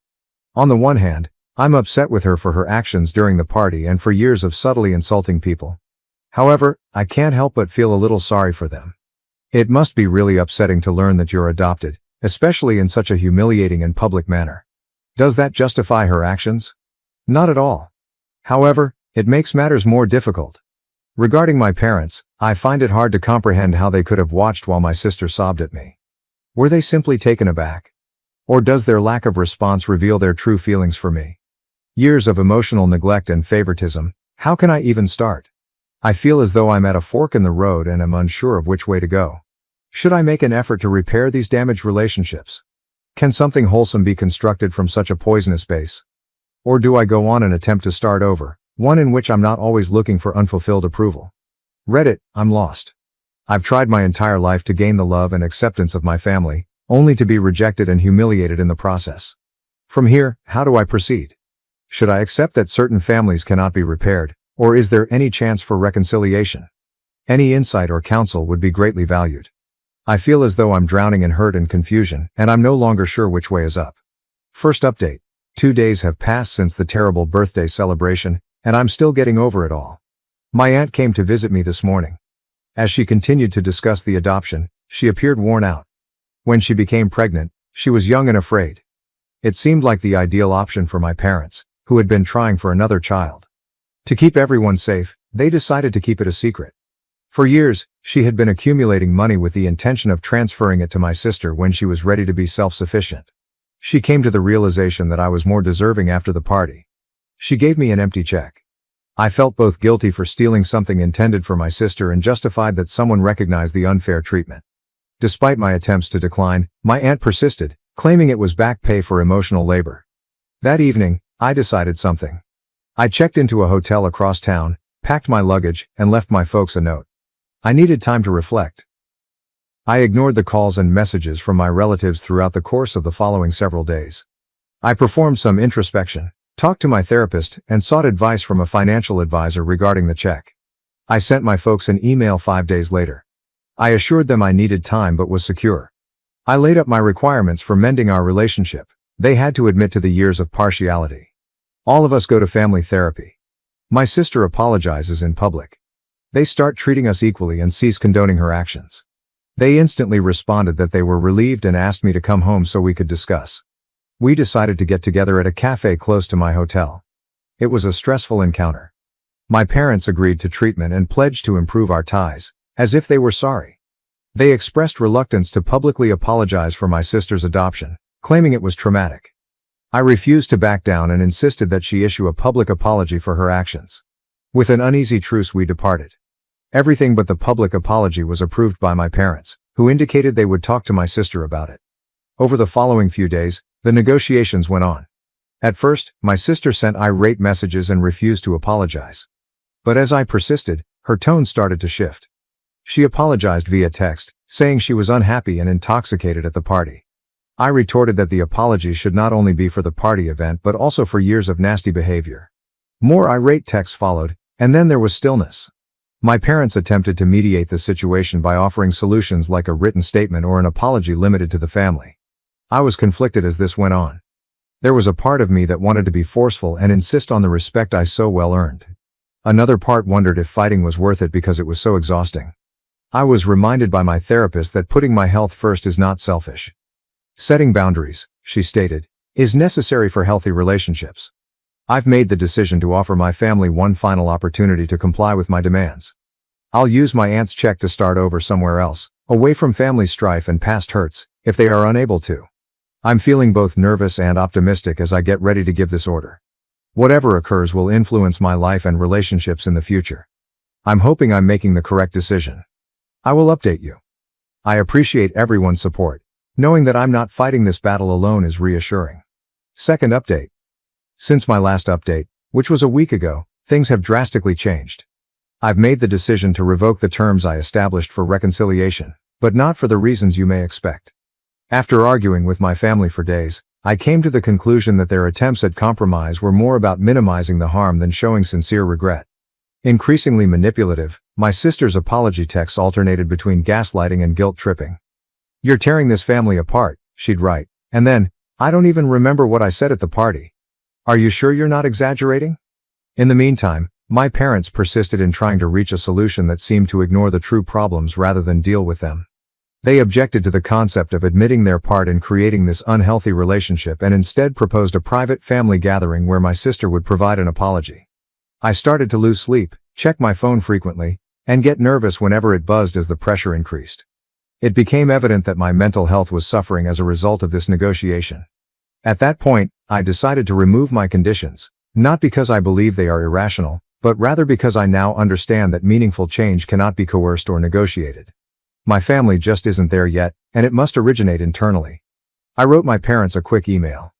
"I'm rescinding my previous conditions. I need space and time to heal. Please respect my wishes and don't contact me for a while." They reacted with astounding speed. The volume of calls, texts, and voicemails on my phone surged. I had to ask security to take them out of my office once they arrived. They also reached out to a few of my pals in an attempt to persuade me to return home. "We love you, please come home. How can you do this to us? And your sister is devastated. She's not eating," were among the desperate, angry, and manipulative texts they sent. Emotional warfare has been going on nonstop. Sometimes the guilt is unbearable. Sometimes I question whether I'm exaggerating or whether I should just go home and try to forget everything. However, I also recall the years I spent feeling invisible, having my accomplishments disregarded, and seeing my sister consistently given preference. To assist me deal with the stress, I've started going to my therapist twice a week. By borrowing my family's phone numbers and configuring email filters, she has been assisting me in establishing boundaries. Although it seems drastic, it's essential for my mental health at the moment. My workplace has turned into a haven for me. To avoid returning to my empty flat, I've poured myself into tasks and stayed late at work. Some of my coworkers have expressed concern after noticing the difference in me. Even if I can't adequately describe the circumstances, I appreciate their support. I still haven't paid my aunt's check though. As a continual reminder of the decision I must make, it rests in my desk drawer. To show that I don't need their money or approval, I feel like tearing it up. Some view it as a lifeline, an opportunity to start over somewhere new. I've begun looking at employment prospects in other cities and even other nations. It is both exciting and frightening to consider a whole transformation. Was it truly possible for me to start afresh and leave everything behind? I'm taking things day by day for the time being. I'm getting better at accepting the unease that comes with uncertainty and having faith that I'll know what to do when the time comes. Certain days are more difficult than others. Sometimes I miss my family so terribly that it hurts my body. However, there are also unexpectedly peaceful moments when I notice that my breathing is easier than it has been in years. I am aware that this voyage is far from finished. There will be more emotional obstacles to conquer and more challenging choices to make. But I'm prioritizing myself for the first time in my life. It feels right, but it's also unpleasant and uncomfortable. I appreciate all of your ongoing help and guidance. Having this place to process and share is more important than you may realize. When I have more to report, I'll provide another update. I'm concentrating on getting better and finding my identity outside of my family's shadow in the interim. Third update. 3 weeks have passed since my last report, and things have significantly worsened. When my sister unexpectedly showed up at the door last Saturday when we were visiting my aunt, we were taken aback. She stormed in, obviously drunk and furious, yelling, "You've ruined everything. You are attempting to take my life after stealing my mother." The stench of alcohol was overpowering, and her eyes were crazy. My aunt and I had to hold her back as she lunged at me. Allegations were made by my sister, who said I had always been envious and had turned everyone against her. Even after everything that had transpired, the hatred in her voice was startling. I was shocked by my aunt's response. Her normally composed manner had vanished. "You need to leave now," she said forcefully, her face hardening as she dragged my sister out of the house. My sister resumed her tirade outside, attracting neighbors' attention. "My mother is not you," I heard her shout at my aunt. "I was exposed to you. You can no longer act as though you care." A few of the neighbors threatened to contact law enforcement. My sister eventually pulled away in her automobile. My aunt was clearly shaken within. She revealed that she struggled with guilt over the adoption during our hours-long conversation. She had believed that telling the truth would fix things, but she now understood that the harm was much more extensive. "I believed I was acting appropriately," she muttered. "However, I might have just made things messy for everyone. Wide-ranging effects have resulted from the occurrence."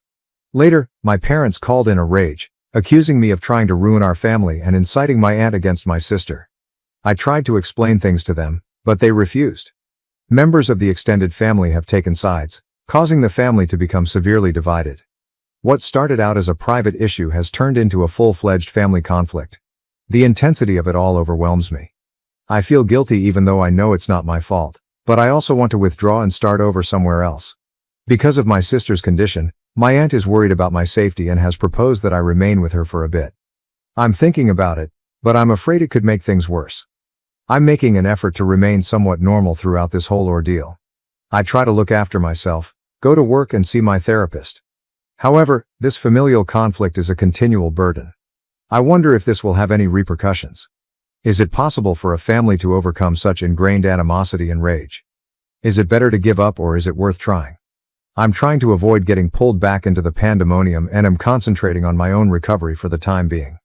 Even though it's difficult, I'm committed to finding a solution, whether or not my family is on board. I appreciate your unwavering support, everyone. You don't realize how much it matters. When I can, I'll provide another update, ideally with more positive news. Update 4. A month has passed since my last update, and I've made some decisions that will change my life. I came to the realization that I needed to take immediate action to safeguard my mental health and create a future for myself following the tumultuous incident with my sister at my aunt's place.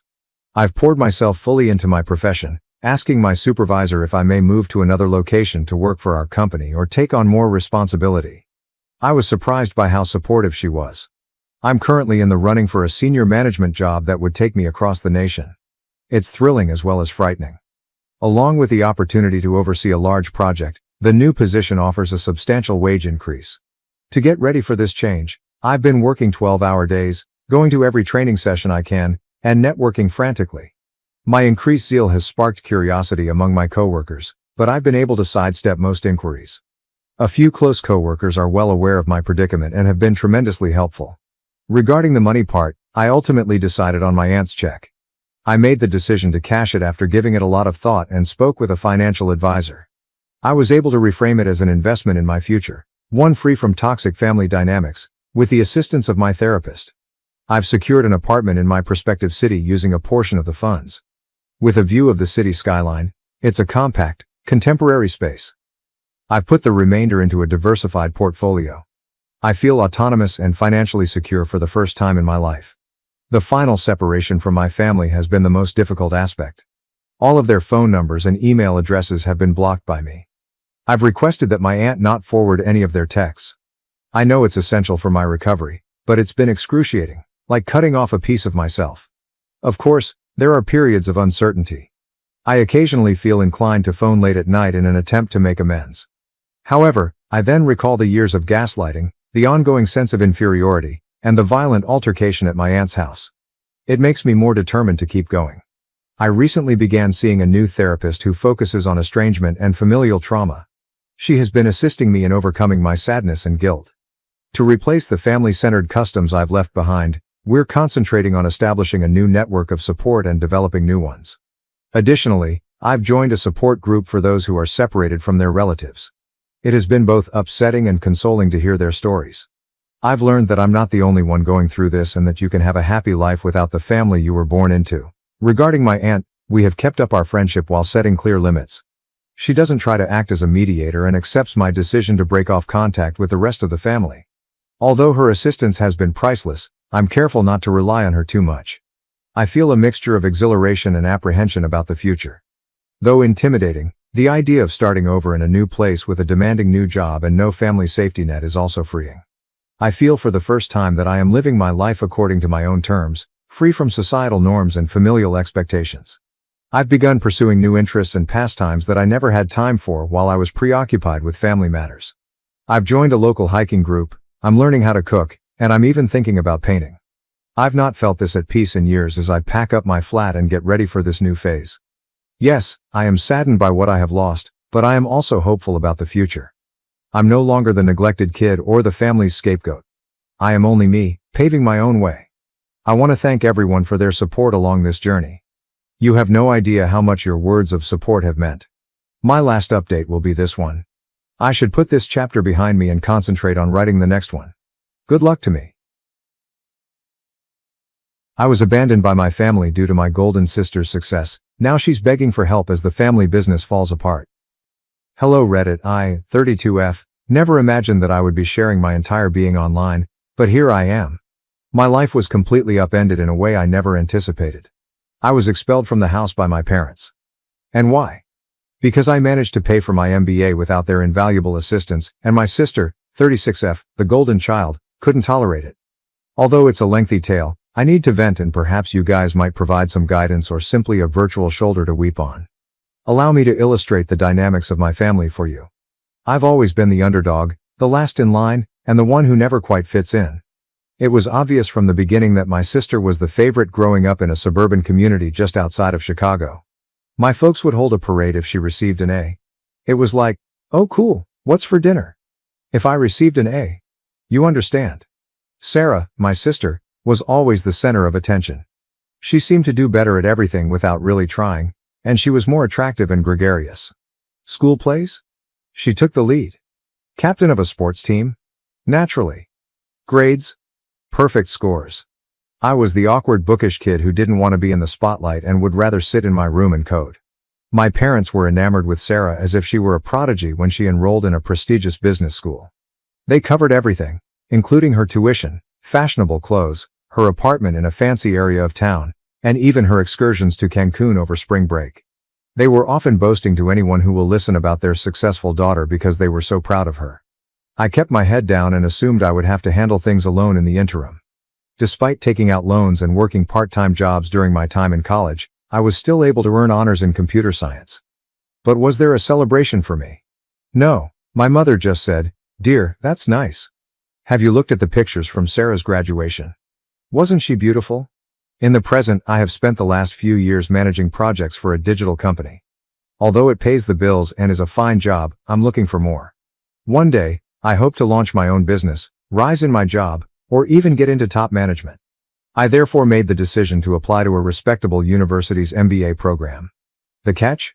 The cost of tuition is extremely high, 6 figures to be exact. I had the hope that my parents might lend me some support. After all, they funded Sarah's whole schooling, right? After a family supper one evening, I sat them down and, to my astonishment, the topic of conversation revolved around Sarah's most recent achievement at the family restaurant. I outlined my strategy, gave them an overview of the school, described how it would advance my career, and then tactfully brought up the topic of tuition. The expressions on their faces. It would seem as though I had asked them to sell their kidneys or something. They informed me outright that they couldn't pay my tuition, which is fine. I understand that MBAs are costly.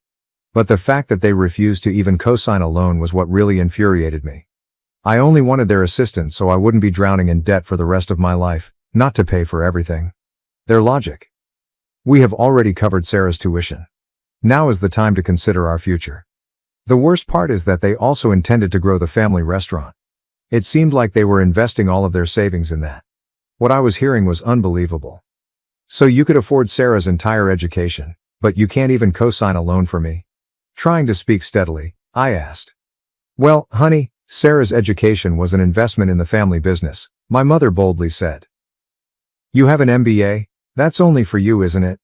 Only for me? As if I weren't related to them? As if they didn't care about my success? I was at a loss. My parents seemed to be putting unnecessary barriers in my path, but I didn't want to miss this chance. When it came to me, they had to be prudent and frugal, but they had no trouble spending a lot of money on Sarah. I had no choice but to ask my Aunt Margaret. Now, let me tell you that my dad's older sister, Aunt Margaret, is quite different from my parents. To be honest, she is far more successful than both of them and works as a neurosurgeon. She has always been nice to me though, and she's also quite grounded. There was always this strange tension between her and my parents.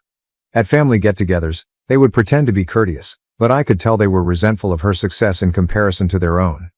In particular, my dad detested feeling like he was overshadowed by her. When I was younger, I overheard arguments in which my dad accused Aunt Margaret of being conceited and defaming him.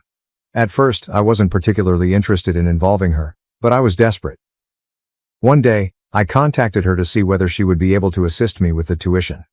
I described the circumstances, my parents' refusal to assist, and the significance of this MBA to me. Aunt Margaret made no hesitation at all. Of course I'll help, she said. Why didn't you approach me earlier? It would be an honor for me to invest in your future because I've always believed you have a lot of promise. I felt so grateful, but I was also afraid my dad would find out. He would go crazy if he found out that I had approached his sister behind his back to request money. In order to keep it a secret, I pleaded with Aunt Margaret. Recognizing the complicated family dynamics at work, she concurred. After that, everything was well for a time. Since my tuition was paid for and I was preparing to begin my MBA school, I assumed I was safe. I felt both anxious and optimistic about the future. I felt like I was winning for once. Sarah made the decision to wreck everything at that point. I'm still not sure how she learned that I had asked Aunt Margaret for assistance. Perhaps she snooped through my emails when I wasn't looking, or perhaps she overheard a call. However, she did discover, and as the golden child that she is, she was unable to ignore it. She had to make it into a large, theatrical spectacle. After a long day at work, I was thrilled to share some news about my impending MBA orientation when I got home one evening. However, I could sense a problem as soon as I entered the room. The home was eerily silent, and the air felt heavy with stress.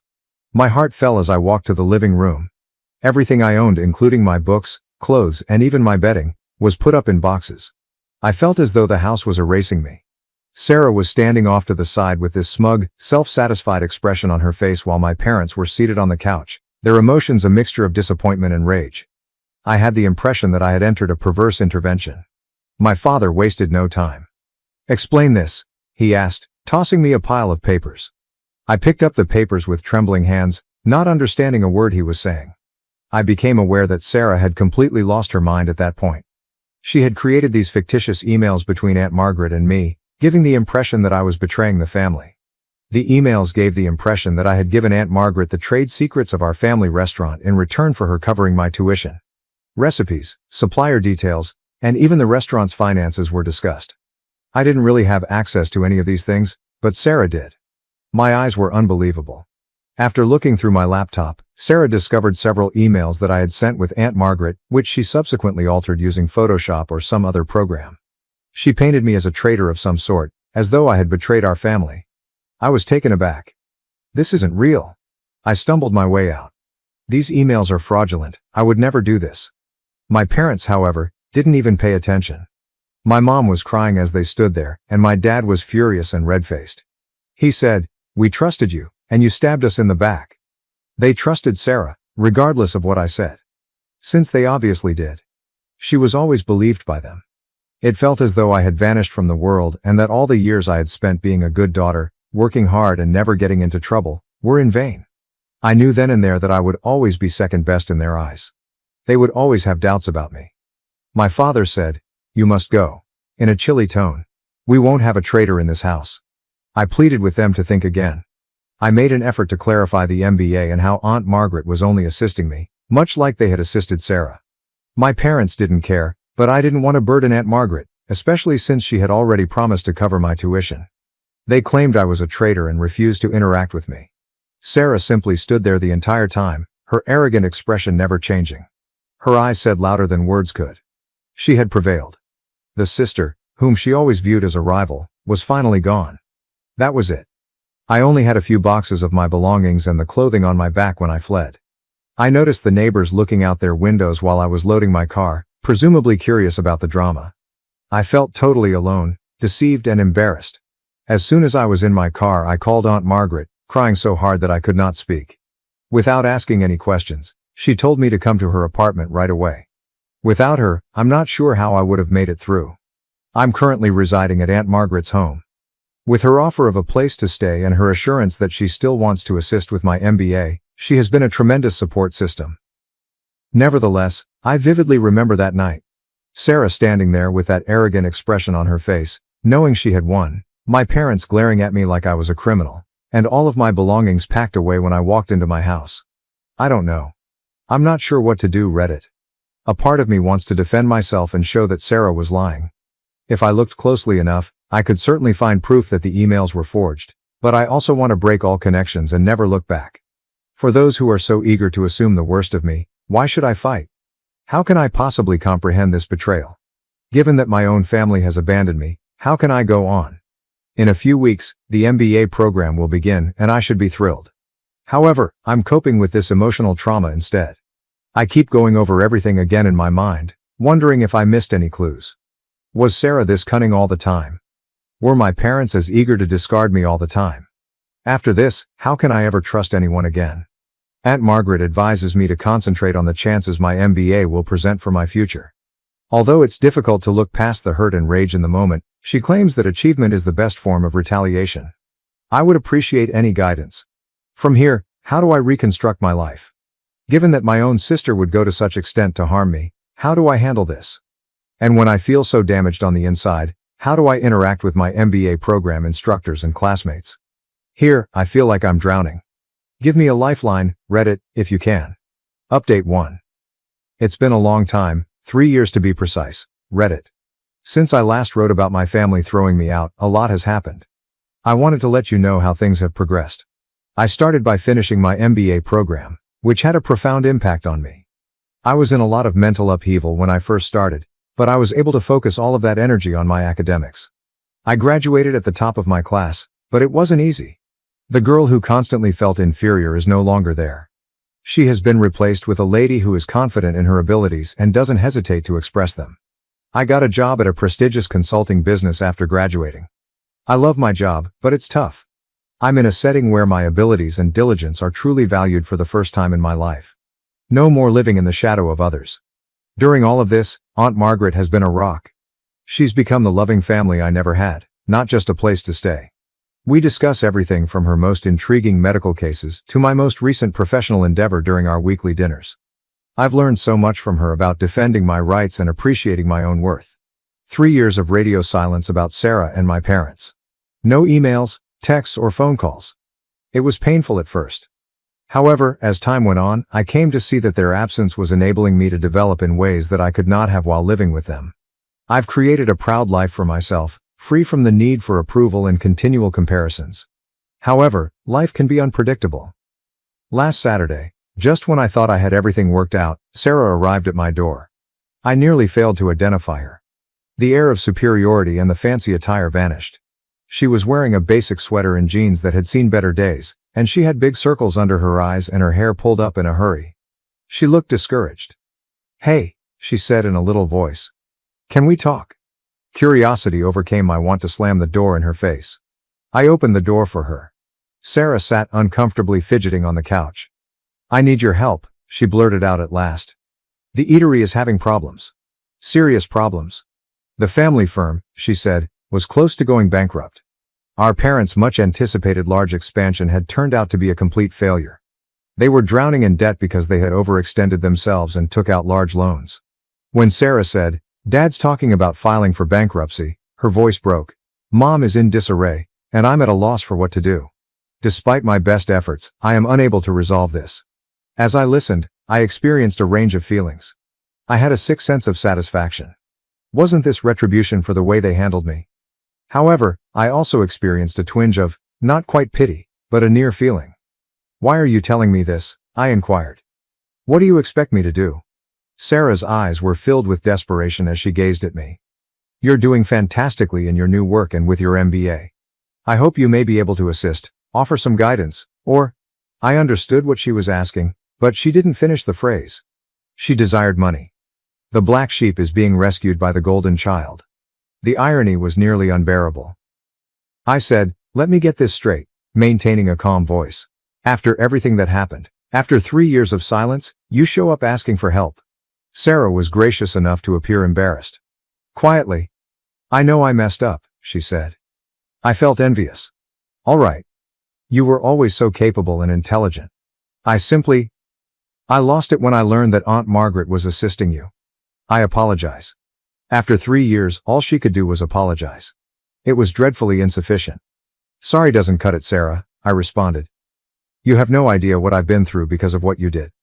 "I know," she responded, her eyes welling with tears. "But we're still related, aren't we? Family members support one another. Just give it some thought, please. Family." The word struck me hard. After everything that had transpired, were we still related? I informed Sarah that I needed some time to reflect. With a disappointed expression, she left her number and left. And now I'm here, attempting to decide what to do. On the one hand, I've put a lot of effort into creating this new life for myself. The familial drama, the incessant comparisons, and the sense of inadequacy have all finally left me. Is it really my intention to become entangled in all of it again? However, a tiny part of me still gives a damn. I feel something when I consider my parents' bankruptcy. Not quite pity, but also not disinterest. However, there is a part of me that sees this as a chance to show them what they lost when they rejected me. To definitively demonstrate that I am not the failure they have always believed me to be. However, is it worthwhile? After the way they treated me, do I owe them anything? And would things truly change even if I did help?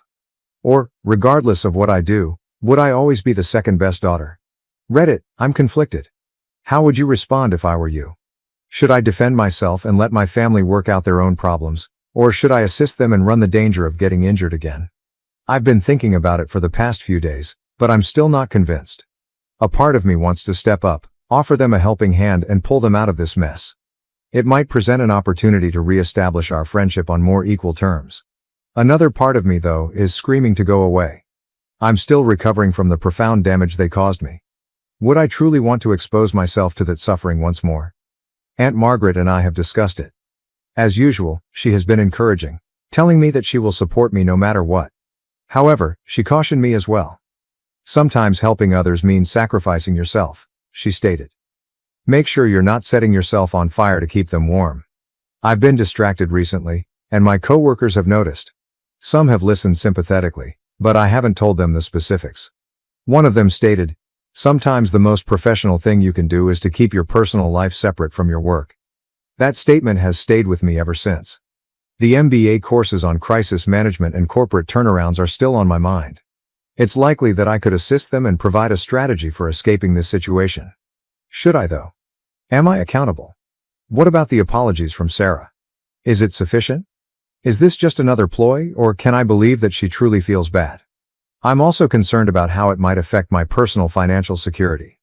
Even though I'm doing well now, I'm not exactly making a ton of money. Assisting them might jeopardize my future ambitions. One thing is certain, this time, whatever I decide, it will be on my terms. I've changed from being that insecure, terrified girl. No matter what occurs with my family, I will always be a strong, accomplished woman who recognizes her value. What do you think, Reddit? Should I put my own health first and let my family deal with the fallout from their choices, or should I offer them assistance? I'd greatly benefit from an independent viewpoint on this. Update 2. It's me again, Reddit. Things have taken a crazy turn since my previous update, and I can't believe I'm back so quickly. Do you recall how I debated whether or not to assist my family with their restaurant problems? The cosmos, however, chose to give me still another surprise. My parents arrived at my workplace a week following Sarah's visit. You read correctly, my office. They just showed up in the lobby one afternoon after somehow figuring out where I work. Talk about a systemic shock. My assistant buzzed me while I was in the middle of a meeting to let me know that 2 people were requesting to see me. My heart almost stopped when she told me about them. Feeling as though I was walking to my own death, I excused myself from the meeting and proceeded to the lobby. My parents were there, looking older and more worn out than I had recalled. Dad's shoulders were hunched in a manner I had never seen before, and Mom's hair had turned fully gray. The weight of 3 years of stillness hung between us as we simply stared at one another for a minute. Dad finally stated, "We need to talk," in a rough yet oddly diminutive voice. I took them to a coffee shop nearby since I didn't want to have this discussion at work. An uneasy hush descended upon us as we sat down with our beverages. Determined not to make things easy for them, I waited for them to speak. Mom was the first to break. She added, "We were wrong," in a shaky voice. "We ought never to have expelled you. We ought to have paid attention to you. We sincerely apologize. Over the last 3 years I had dreamed of this moment countless times, but now that it was actually occurring, I felt nothing. There was only a hollow emptiness, no relief, no joy, not even rage." Dad added his voice. "You should return home. We can overcome this difficult period as a family once more." To give myself some time, I took a drink of my coffee. "Why now?" "At last?" I inquired. "Why after 3 years of silence?" After they looked at each other, I realized there was more to this tale. The depth of their desperation became evident as they started to explain. The restaurant was a total failure, not merely having financial difficulties. In addition to going overboard with the expansion, they had been taking shortcuts and breaching the law to stay afloat, including tax evasion, health code infractions, and even some dubious supplier transactions. They now faced possible criminal penalties in addition to bankruptcy. Dad said, "We need your help," in a voice that was just audible above a whisper. "Your business knowledge, your connections, you could save us?" Stunned, I sat there. My parents, who had dismissed me on false pretenses and had always viewed me as second best, now viewed me as their only hope. "Let me get this straight," I remarked, finding it difficult to maintain my composure. "You kicked me out, believed the worst of me without any proof, didn't contact me for 3 years, and now you want me to bail you out of your illegal activities?" Mom attempted to grasp my hand as she reached across the table. I retreated. With tears in her eyes, she continued, "We know we don't deserve your help. However, we remain family. We're at a loss on what to do, so please." Family. That word was used once more. However, as I observed them, I came to the realization that they were no longer members of my family. Aunt Margaret, a member of my family, had given me unwavering support. My family consisted of the friends I had established at work and in my MBA program who respected me for who I was. I inhaled deeply. I said, "I'm sorry," and I was surprised at how composed I felt. "But I am unable to assist you. What you're asking, money isn't the only factor. You're asking me to sacrifice all I've worked so hard to achieve, including my job and principles. I'm not capable of doing it." Their shocked expressions were nearly funny. They obviously didn't think I would say no. Anger colored Dad's face. "After everything we've done for you," I interrupted him. "What have you done for me?" "You mean denying me support for my education when you paid for Sarah's, excluding me on false pretenses and favoring her throughout my life. Now Mom was crying aloud. Please, sweetie, we'll lose everything. I experienced a little pang of guilt. Then I thought back on the previous 3 years, including the hardships, the suffering, and the development and accomplishments I had made on my own. I stood up and said, I'm sorry you're in this situation, but these are the results of your own actions. I am unable to save you. We'll be ruined, Dad yelled as I turned to go. Is it your preference? I stopped and turned to face them. I want you to accept responsibility for your actions, I stated. I want you to understand how much you lost when you threw me out. What I really want, though, is to be free of your drama and manipulation. I left my parents behind and left the coffee shop after that. I felt as though a burden had been lifted as I entered the street. I had finally chosen myself, set my boundaries, and confronted them. However, the tale doesn't stop there. I gave that confrontation a lot of thought. I came to the realization that merely leaving was insufficient. My parents' actions were unlawful, and if they persisted, others might suffer harm. I therefore had to make a tough choice. I reported what I learned about the restaurant's unlawful operations to the appropriate authorities, including the police, the IRS, and the health department. Although I knew it was the right decision, it wasn't an easy one. The consequences were severe and quick. Screaming and sobbing, Sarah called me and accused me of ruining the family. I don't know what grounds my parents believed they had, but they alternated between pleading for assistance and threatening legal action in their voicemails. But I didn't back down. I informed the authorities of what I knew and made it apparent that I was not involved in any unlawful activity. Aunt Margaret was there for me during the difficult few weeks, reassuring me that I was acting morally. Although the inquiry is still underway, the eatery has reportedly been closed while a thorough audit is conducted. Sarah and my parents are facing severe legal repercussions. Although it's not a joyful conclusion, it's a fair one. In my case, I'm doing all right, actually better than all right. With everything, there's a feeling of closure. The harmful family dynamics that hindered me for so long have now been broken. I have a successful career. I've even received an approach regarding a possible promotion. I feel like I've found a true professional home because of how supportive my coworkers have been during this process. I've never been closer to Aunt Margaret. After everything calms down, we're arranging a trip together, so we have something to look forward to after all this worry. I'm not going to act like it's been simple. There are times when I question whether I made the correct decision and feel bad. However, I know I made the correct decision when I think back on all the suffering they inflicted on me, including the years of manipulation and partiality. Here I am then. I felt confused and alone after being evicted from my house 3 years ago. I am now independent, prosperous in my work, surrounded by individuals who truly care about me, and at last free from my family's poisonous influence. Although some may have wished for a joyous family reunion, this is my tale, and I'm glad of the progress I've made. Remember this: if you're struggling with toxic family members or tough choices, you have the right to put your own health first. You are entitled to establish limits. Additionally, there are instances when the family you choose matters more than the one you were born into. I appreciate Reddit's support along this journey. You have no idea how much your guidance and assistance have meant. Cheers to fresh starts and making our own happiness.